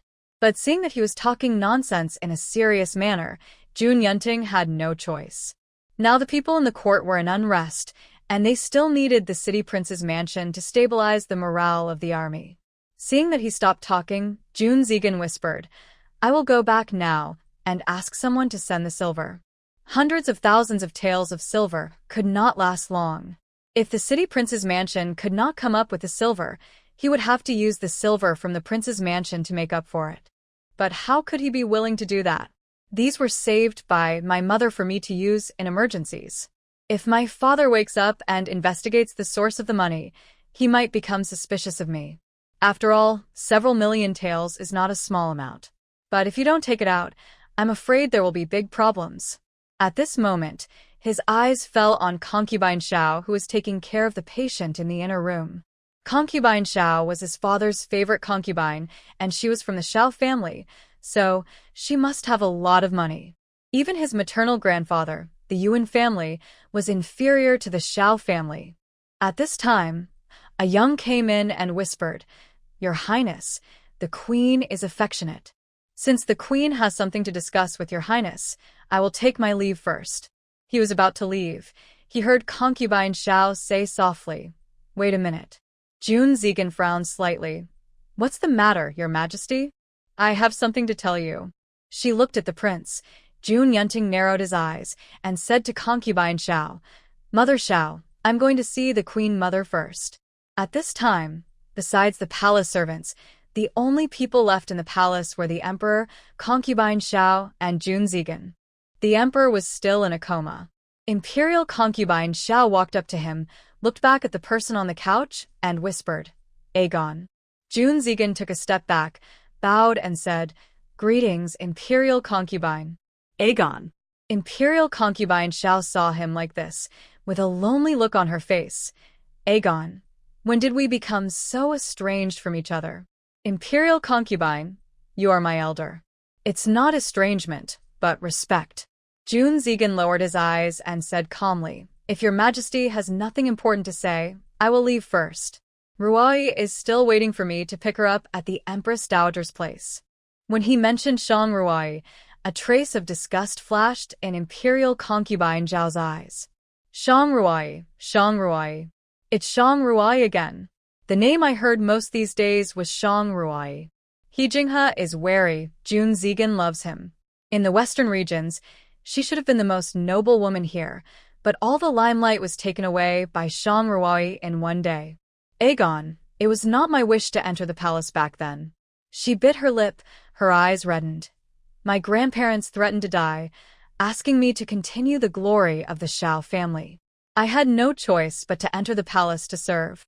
She took a step forward, and the distance between her and Jun Zigan was only a few inches away. She reached out and wanted to touch Jun Zigan's frowned brows. Jun Zigan turned his head to the side and stepped back. "Your Majesty, please respect yourself." Seeing him like this, tears fell from Concubine Zhao's eyes. "Aegon, I didn't expect that after such a short time, you would avoid me as much as possible." "Your Majesty." Jun Zigan finally raised his eyes to look at her, only to see that his eyes were as cold as ice. "From the moment Your Majesty decided to enter the palace, you and I were destined to have no intersection again. You are the Imperial Concubine, and I am the Prince of the city. It was the same before, it is the same now, and it will be the same in the future. What if I say I am willing to give up everything I have now?" She said seriously, "Are you willing to take me away from here?" Jun Zigan's pupils shrank, and his fingers curled up slightly. Seeing that his attitude was somewhat loosened, Concubine Xiao took another step forward, and the fragrance on her body surrounded her. Although she was not extremely beautiful, she had a hint of weakness on her body, which made people couldn't help but want to protect her. She used this appearance to move June Zegan before. "Aegon," she whispered, "take me away from here. I am willing to give up my status as a royal concubine. Anyway, the Xiao family has already got what they wanted. Can you think of a way to take me out of the palace? I am willing to live in anonymity for the rest of my life, as long as I can be with you." She looked at him hesitantly. "Now that the emperor is in a coma, this is my best chance to leave the palace." June Zegan looked at her and gritted his teeth. Just as he was about to speak, he heard the voice of a palace maid outside the door. "Little princess, you can't go in." "Why?" "The royal concubine has something to say to the prince." Shang Ruai recognized her. She was royal concubine Zhao's personal maid. Seeing that she was still going to go into the palace, the maid quickly stretched out her arm to block her. "Little princess, please stay. This is the emperor's bedroom. No outsiders are allowed to enter without being summoned. The emperor sent you to the Empress Dowager because you were unruly. Have you forgotten?" As soon as she finished speaking, Shang Ruai curled the corners of her lips, stretched out her right hand, tapped her shoulder a few times, and her arm was dislocated. "Ah!" A scream escaped from her throat. Shang Ruai put her hands on her hips, looking domineering. "Who do you think you are? How dare you block this princess's way?" The maid held her shoulders, and Shang Ruai watched the movements of her hands. She understood that this made new medicine, and she just felt some internal force fluctuations in her body. "My brother is still in the palace. Why can't I go in? Besides, what do you think, imperial concubine? What do you have to say that requires you to keep talking to my brother? You don't even know how to avoid suspicion." As soon as she finished speaking, June Zegan walked out of the palace. "Let's go." Shang Ruai glared at her and followed June Zegan away. Seeing the two of them walking away, the maid walked into the hall. Concubine Xiao was standing there with a sullen face. Seeing her holding her shoulder, she said in a deep voice, "What happened?" "I don't know what Shang Ruai did. My arm was dislocated." Empress Xiao looked disgusted and said, "You useless thing. You can't even stop her. Where are all the skills I taught you?" "I know I was wrong." Empress Xiao leaned on the couch and said in a deep voice, "Canner, how long have you been with me?" "Your Majesty, it's been 3 years." Empress Xiao nodded. "Yes, ever since the master pointed you to me. You have been following me." She looked her up and down. "I guess you know everything about me." Canner was speechless. Based on her understanding of the imperial concubine, she must have wanted her to do something by saying this. "Tell me, if I ask you to dress up as this concubine and serve the emperor in this palace on my behalf, can you do it?" When Canner heard this, she ignored the pain in her arm and knelt on the ground with a plop. "Your Majesty, I have never had any second thoughts about you. I only want to stay by your side forever. I know that you are loyal, and that is why I have entrusted you with such an important task." She stood up, walked to her side, pinched her shoulder with one hand, and used the other hand to push hard. With a click, the dislocated arm returned to its original position. "You are the person I trust the most. You know all my living habits very well. Only if you come to be my concubine, it will be seamless and will not arouse suspicion." Concubine Xiao looked at the emperor, who was still unconscious on the bed, and said in a cold voice, "As for this dog emperor, even if he wakes up this time, his body is of no use. My queen, if he is of no use, it is better to report to the master and kill him directly." Canner made a killing gesture with his hand, and Concubine Xiao shook her head. "It's not the time yet. He has something that the master needs. As for what it is, I don't know." She looked at him with disdain. "If not, do you think I would be willing to commit myself to an old man? He is older than my father." She glanced at Canner. "Don't worry, as long as you help me deal with this palace, I will not lack your benefits. When I marry the young master, I will let you serve the young master. From now on, you and I will be sisters." Hearing her say this, a light flashed across Canner's eyes. Being able to serve the young master means that you are half the master of the sect.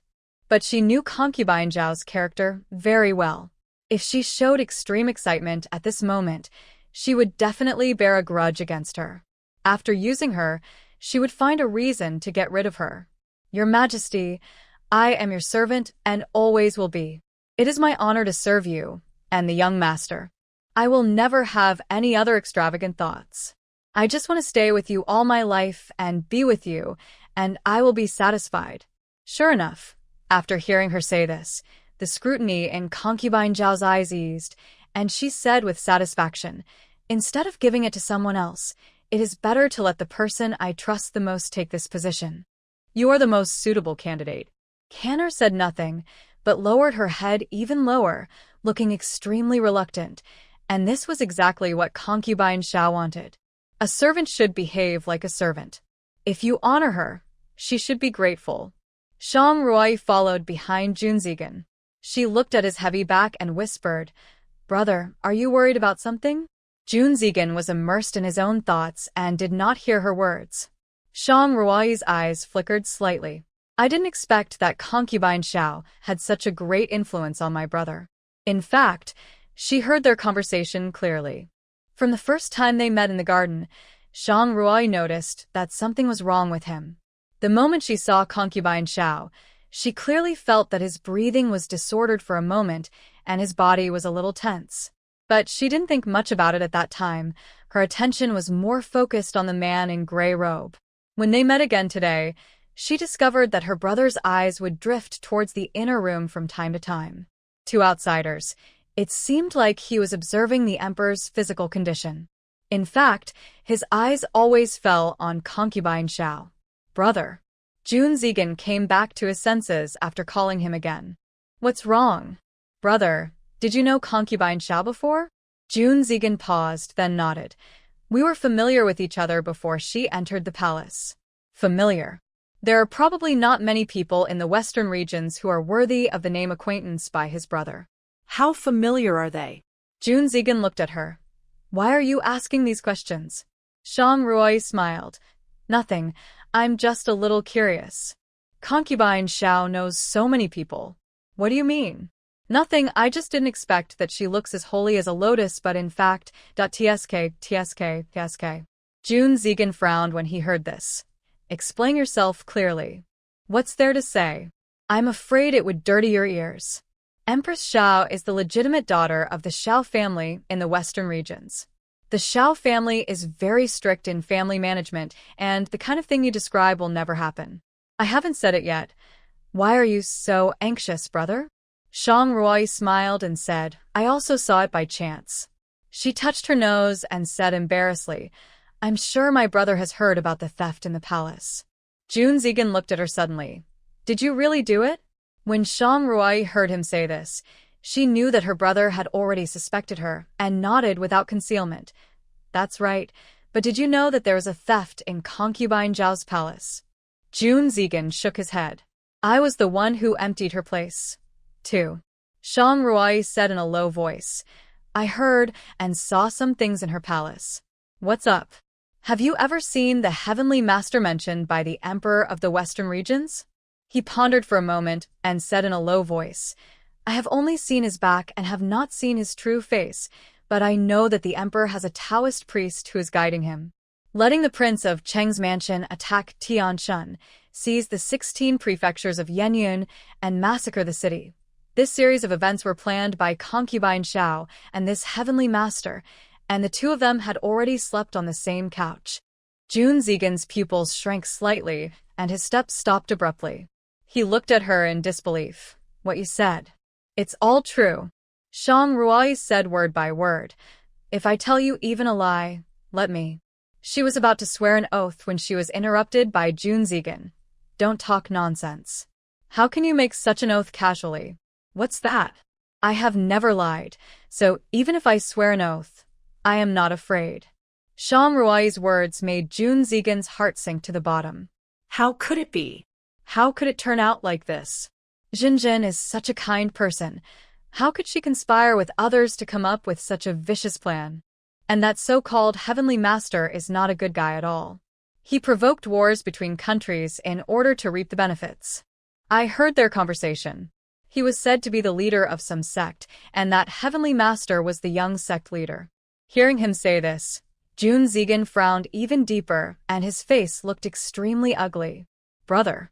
Shang Ruai stopped and said in a low voice, "Do you think that someone like her can be sincere?" Sincerity? Jun Zigan smiled bitterly. In this world, sincerity is the most illusory and the most precious thing. If the Emperor Xie and survived this time, as his most beloved concubine, she should be buried alive with him. Do you think she will want to leave here? Or use a trick to escape the shell? You just took the Emperor's pulse. How did it feel? Shang Ruai whispered. Anger is just a small matter. What really caused him to fall into a coma was the poison in his body. Jun Zigan hat sagt. Poison? Or a poisonous insect. Poison. Shang Ruai narrowed her eyes slightly. People in southern Xinjiang who are good at raising goo worms can not only use goo worms to control people's bodies, but also extract venom from the goo worms. She had heard from Elder Yi that there was a man in southern Xinjiang who was very good at raising goo, and he had raised several goo kings. The goo kings she had received from the queen before might have been raised by that man.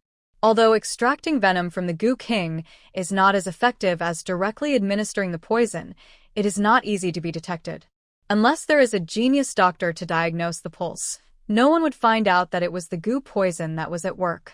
By regularly dripping the blood of the goo king into his diet, the person who is poisoned will obey the words of the person who administered the poison. The reason why the emperor of the western regions doted on concubine Xiao was not only because of her youth and beauty, but more because she controlled his mind with the goo poison. Was it concubine Xiao who poisoned the emperor? Shang Ruai said in a low voice. I'm not sure either. She found the goo emperor from the queen's palace, but it was concubine Xiao who made the western region emperor obey her. However, both concubine Xiao and the queen mentioned the leader of the sect, so they probably belong to the same organization. Perhaps the queen helped concubine Xiao control the emperor. In any case, the poison had something to do with the two of them. Thinking of the last words concubine Xiao said to him, he slowly clenched his fists. On the way back, Jun Zigan didn't say anything. Shang Ruai knew he was thinking about something, so she didn't disturb him. It takes time to get to know a person, and it takes even more time to change your impression of a person. What's more, this person is different from others to Jun Zigan. Jun Yunting came to Jinxiu Palace. At this time, the queen was leaning on the head of the bed, and her maid Xiaochu was feeding her medicine. The queen's face was pale, and she was wearing a wig on her head.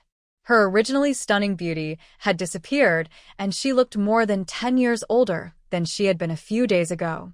Your son pays his respects to the queen mother. Jun Yunting knelt on the ground. Is the queen mother feeling better? Get up, the queen said weakly. Why did you come here at this time?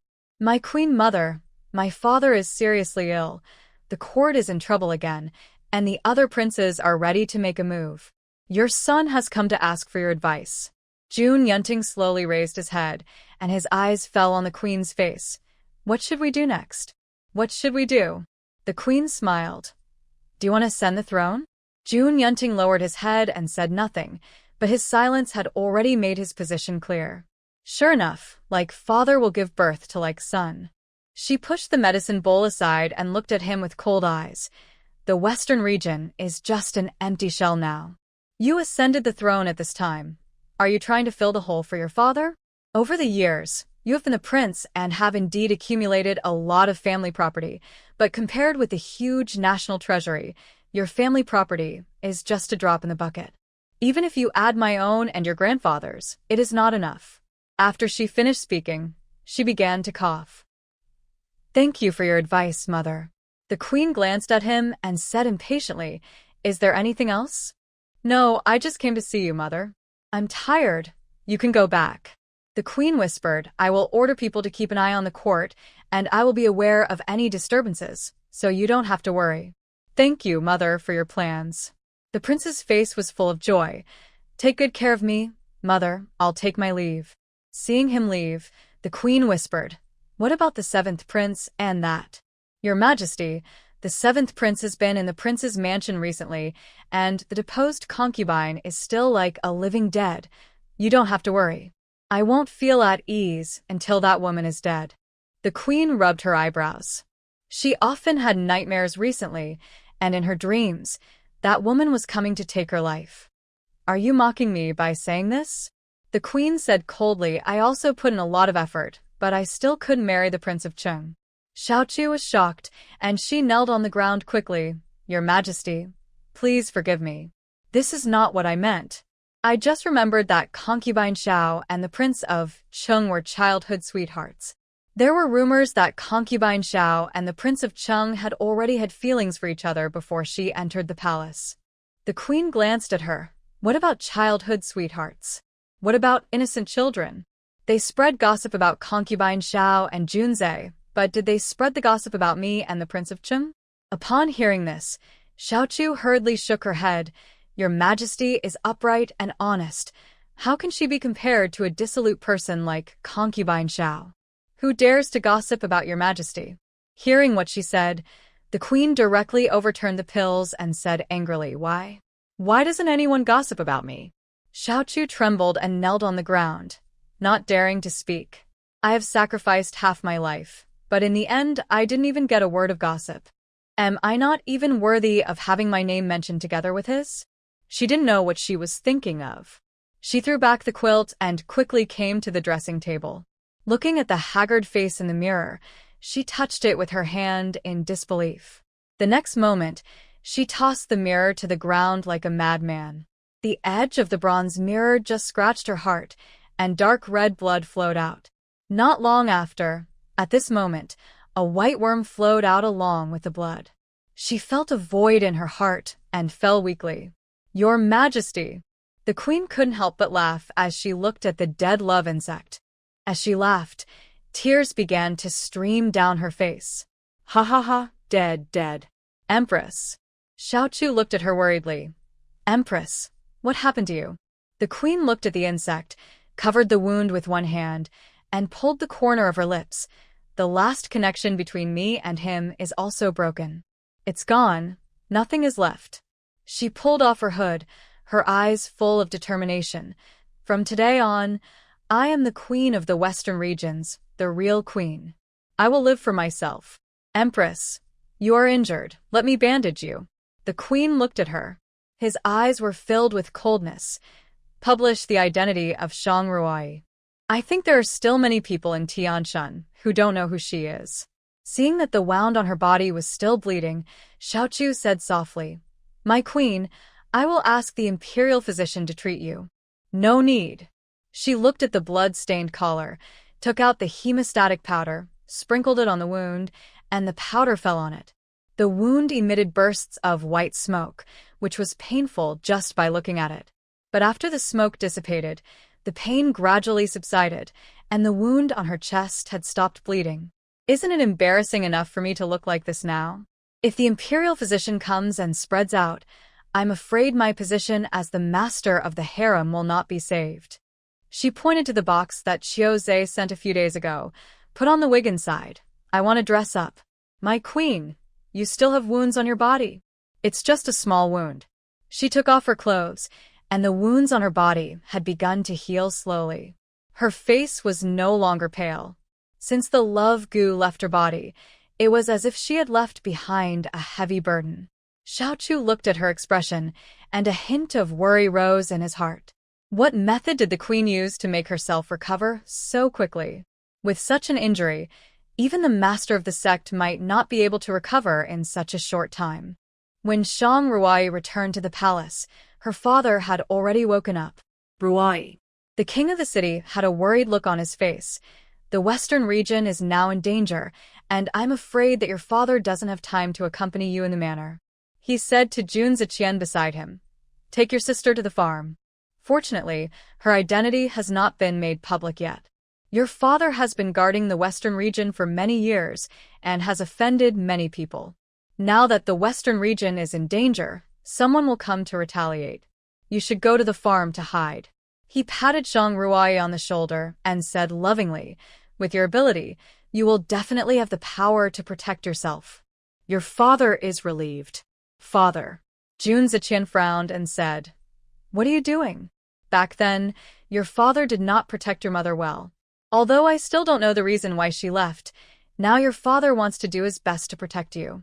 He looked at Shang Ruai and whispered, "The emperor is seriously ill. The royal family of the western region has been decaying for too long. Worms will come out of rotten meat and maggots will grow in dried fish. Now the signs of chaos are already formed. The western region will never be peaceful. The trend of war in all parts of the world is unstoppable." Mother left because of her health. Shang Ruai thought for a while and said softly, "Mother's health is getting worse day by day. She doesn't want you to be sad. Another reason is because of the queen. Although I don't know what happened between them, Mother is very afraid of the queen and the forces behind her." She looked at her father meaningfully. "As for why the queen wants to make things difficult for Mother, I think father knows it best in his heart. It's all your fault." Hearing this, King Qing touched his nose. "When my father refused the marriage, I told her very clearly that if she insisted on marrying me, she would not be happy. It would be better for her to marry the prince and become the queen who can rule the country in the future." She also agreed. Who would have thought that people are greedy? She wants power, and me as well. Hearing him say that, Jun Ziqian's face changed slightly. Shang Ruai saw it and curled the corners of her lips silently. She thought that her brother should be able to empathize with him at this moment. But then again, this emperor of the western regions is really miserable. The queen who has slept with him for many years thinks about being with his younger brother, Prince Cheng, every day, and his beloved concubine thinks about living together with Jun Ziqian. It really fits the saying that those who are thirsty will die of drought, and those who are flooded will die of floods. You just said that your mother's health is getting worse day by day? Shang Ruai nodded. She didn't want to say more about this topic because she didn't know if she would have such a day. If she said too much now, her father would definitely be worried. "I don't know exactly what disease Mother had. She didn't want to make you sad, and she also wanted me to be born safely. She thought that even if she was gone in the future, I would still have the protection of the Wei family. But she never expected that before her body completely collapsed, the Wei family fell into decline, and all the family business of the Wei family fell into the hands of Shang Nian. Shang Nian had no scruples, and Mother eventually died of illness. And the real Shang Ruai was also tortured to death. But then again, if it weren't for the harsh treatment of the Shang family, the original owner would not have died, and there would be no possibility for herself to travel through time." When she mentioned her mother again, Shang Ruai clearly felt that her father's mood was low. "Father, I will not go to any farm no matter what. As for how chaotic the western regions are, it doesn't matter. It's just about clearing the court of corrupt officials." Shang Ruai smiled. "Besides, it is normal for a foolish emperor who only knows how to pray to gods and listen to the words of some Taoist priest to end up like this. The leader of a country should be a wise man." The king of city looked at her. "Then who do you think is suitable to be the emperor?" Shang Ruai smiled. "This is difficult for me. I just came to the western regions and I only know a handful of people. You have been in the western regions for many years. I think you know best whether there are any virtuous people among the emperor's princes." At this moment, a guard came over. "My lord, the 7th prince sent someone to invite the princess to the mansion." Shang Ruai slapped her head. "Oh no, I promised him that I would heal his mother, but I forgot it completely." She turned to the king of city and said, "Father, you don't have to wait for me for dinner." After she finished speaking, she ran out the door. "Someone come," the city king said hurriedly. "Follow the princess. Hurry up." More than a dozen figures flew away in an instant. "This child." The city king shook his head. Knowing that the situation is not peaceful now, he still ran out so recklessly, which is really worrying. Just as he was about to go back, he saw Jun Ziqian still in the same posture just now, with a face full of worries. "Aegon." Jun Ziqian frowned slightly and did not hear his father's voice. "Aegon." "Father." Jun Ziqian said hurriedly. "What's wrong?" The king of city frowned. "What happened?" "Nothing." He rubbed his temples. "There are many military affairs recently, and my son was thinking about the military pay, so he was a little distracted." The king of city narrowed his eyes. "Since you are tired, take a good rest." Yes. Looking at his back as he left, the king of city asked in a low voice, "What did the prince go to the palace for today?" Who did he meet? Today, the prince summoned the prince to the palace to borrow money from our palace, but the prince evaded the question. A low voice came from the side. "Did you only see the prince?" The man hesitated for a moment and continued, "The palace is heavily guarded, and I was not able to follow the prince all the time." Later, I heard the voice of the princess, saying that concubine Xiao asked the prince to stay in the palace to talk for a while. As for what they said, I don't know.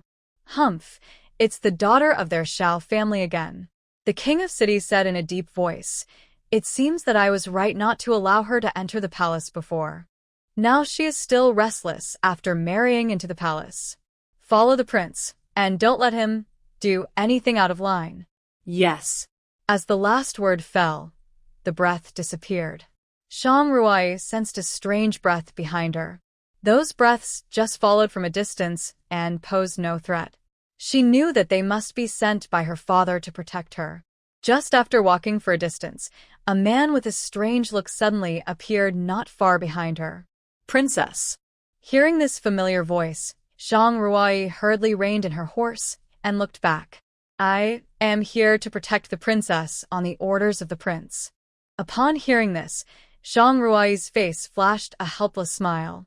"Since it is your father's order, just follow me." She looked at the man and curled her lips. "Ahung, this princess remembers that this is your name, right?" Yes. This guard was none other than He Jingheng in disguise.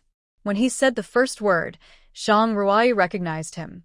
Shang Ruai looked at the human skin mask on his face, and there was no flaw at all. "Princess." The servant of the seventh prince's mansion said, "Can the princess leave now?" Shang Ruai nodded, waved to He Jingheng, motioning him to follow. "How is the human skin mask on your face made?" He Jingheng smiled. "Why, is it extremely realistic?" Shang Ruai's eyes flickered, and a person's face flashed before her eyes. "But what secret method did you use?" He Jingheng nodded. "This is a unique skill of our Dingwa Palace, called Thousand Faces. The human skin mask is as thin as a cicada's wing. If you don't use special potions, you can't tear it off even with your hands. There is no flaw at all. You said this is a unique skill of your Dingwa Palace. Besides you, is there anyone else who can do it?" He Jingheng nodded. "The legitimate sons of each room can do it." He looked at Shang Ruai. "Why do you ask?" Shang Ruai was speechless, recalling the man she saw in concubine Zhao's palace that day. His voice was exactly the same as He Jinghe's. His expression and movements were also somewhat similar to He Jinghe in his memory, and there was also a face that could not see any flaws. Most importantly, he specifically pointed out the Dingwa Palace that day. After thinking about this, Shang Ruai's heart sank. Thinking about it, that person was undoubtedly He Jinghe. However, concubine Xiao said that he was the young master of the sect and the only descendant of the sect master. Who is this sect master? What is this sect that wants to subvert the world? Seeing that she was worried, He Jingheng whispered, "But what happened? Do you know that there is a heavenly master in the western region's royal family?" He Jingheng nodded. "I have heard of it. I sneaked into the palace for a few days, but I did not find any trace of him. I have seen him in the bedroom of concubine Xiao. I don't recognize that face, but I will definitely recognize that voice." She looked at He Jingheng and said in a deep voice, "It is exactly the same as He Jinghe. He is very hostile to the Dingwa Palace and instigated the Western Region Emperor to send troops to Tianshan. Perhaps he has some selfish motives and wants to kill everyone in the Dingwa Palace. I don't believe there will be such a coincidence. All coincidences in this world are arranged with ulterior motives. Do you suspect that the Heavenly Master is He Jinghe?" Shang Ruai nodded. As they were talking, they came to the seventh prince's mansion.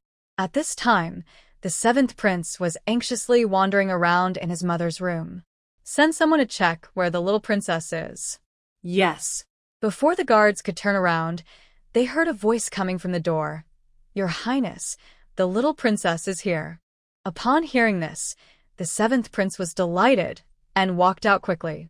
He saw a man and a woman walking in. Shang Ruai was walking in front, and a strange-looking man behind her was only half a step away from her.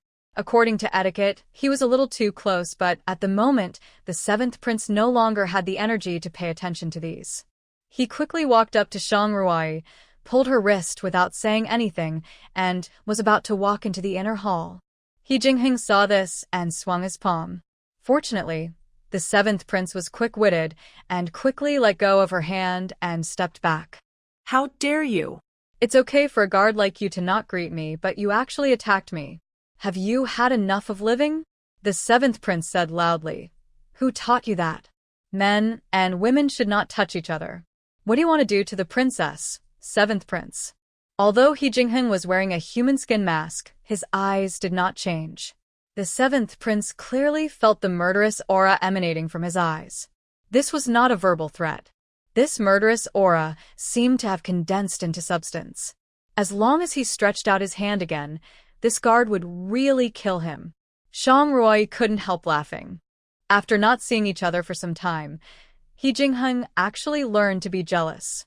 She patted He Jingheng's shoulder, and his tense muscles slowly relaxed. You came to me today. Is it about your mother? The seventh prince nodded hurriedly when he saw that she was talking about business. Since the past few days, I was afraid that my mother would show signs of waking up. I thought she was finally waking up, but I didn't expect that she would suddenly start vomiting blood today, as if she wanted to spit out all the blood in her body. Shang Ruai frowned and walked quickly towards the inner hall. He Jingheng followed behind her. Seeing this, the seventh prince hurriedly said, My mother is a woman. How can you enter the inner hall? You just wait for me outside. Shang Ruai smiled and said, Seventh prince, this is not a den of tigers and wolves, don't worry. He Jingheng nodded. Seeing this, the seventh prince rolled his eyes at him.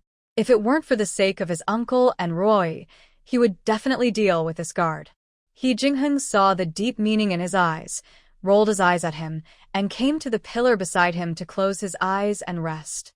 Seeing his movements, the seventh prince couldn't help but jump. Is this man really a guard?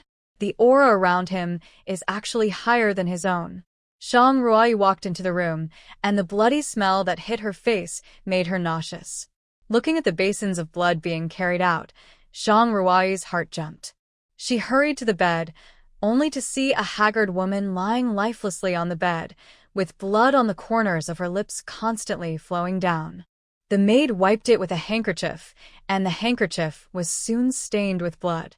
She put her hand on the woman's pulse. How could it be? Shang Ruai's heart sank. No pulse. How could there be no pulse? She tried to calm herself down and infuse energy into her fingertips. At this time, any tiny changes in the woman's body were within her perception. After a long while, she slowly opened her eyes and found it. The pulse was extremely weak. If it weren't for the energy, she would have found it difficult to detect. How is it? The seventh prince came to her side and whispered, Can my mother be saved? Shang Ruai didn't say anything. At this moment, even she couldn't be completely sure. What happened? Shang Ruai shook her head. This disease came strangely. I can't tell for a while. She took out a needle and gently pierced her forehead. In an instant, the tightly closed eyes of the woman on the bed suddenly opened her mouth, and bit Shang Ruai's hand. Shang Ruai saw this and immediately pulled her hand back. She was almost bitten by her. The cause of the seventh prince's mother's illness was still unclear. Although she was immune to all poisons, it was always inappropriate to be bitten. Everyone around was shocked and couldn't help but exclaimed. He Jingheng was standing not far away, his heart sank. Just as he was about to step forward, he heard Shang Ruai shouting, Stand back. The servants in the room rushed out and saw the woman on the bed stood up, full of hostility, and ran towards Shang Ruai. How could this happen? The seventh prince shouted, Mother, Mother, this is not poison or disease. Shang Ruai whispered, Your mother is controlled by goo magic. She dodged nimbly, her body soared into the air, and a palm slapped her heart. The originally crazy body had a little sluggishness. Shang Ruai thought she would stop and faint, but the next moment, The woman's body was faster. What's going on? There was a flash of hesitation in her eyes. What kind of goo insect was so powerful? At this moment, her eyes fell on the woman's eyes, and she saw that her eyes were full of bloodshot and endless pain. Save, save. The woman squeezed out these words from her throat with difficulty. She still had some consciousness. Shang Ruai narrowed her eyes. How can I save you? Kill me. After saying that, she began to hit her head frantically. Mother! The woman stopped hitting her head and slowly looked towards the place where the sound came from. She looked at the seventh prince in confusion, as if she was wondering who he was. Mutter, I am Elfer. The seventh prince said softly, Mother, what's wrong with you? Exiar. There was a flash of struggle in her eyes. She held her head and groaned in pain. Shang Ruai took out a tranquilizer from the space when she saw this. While she was not prepared, she flew forward and injected the tranquilizer into her body at lightning speed. Not long after, her movements began to slow down and her body fell straight down. Mother? The seventh prince quickly stepped forward and carried his mother to the bed.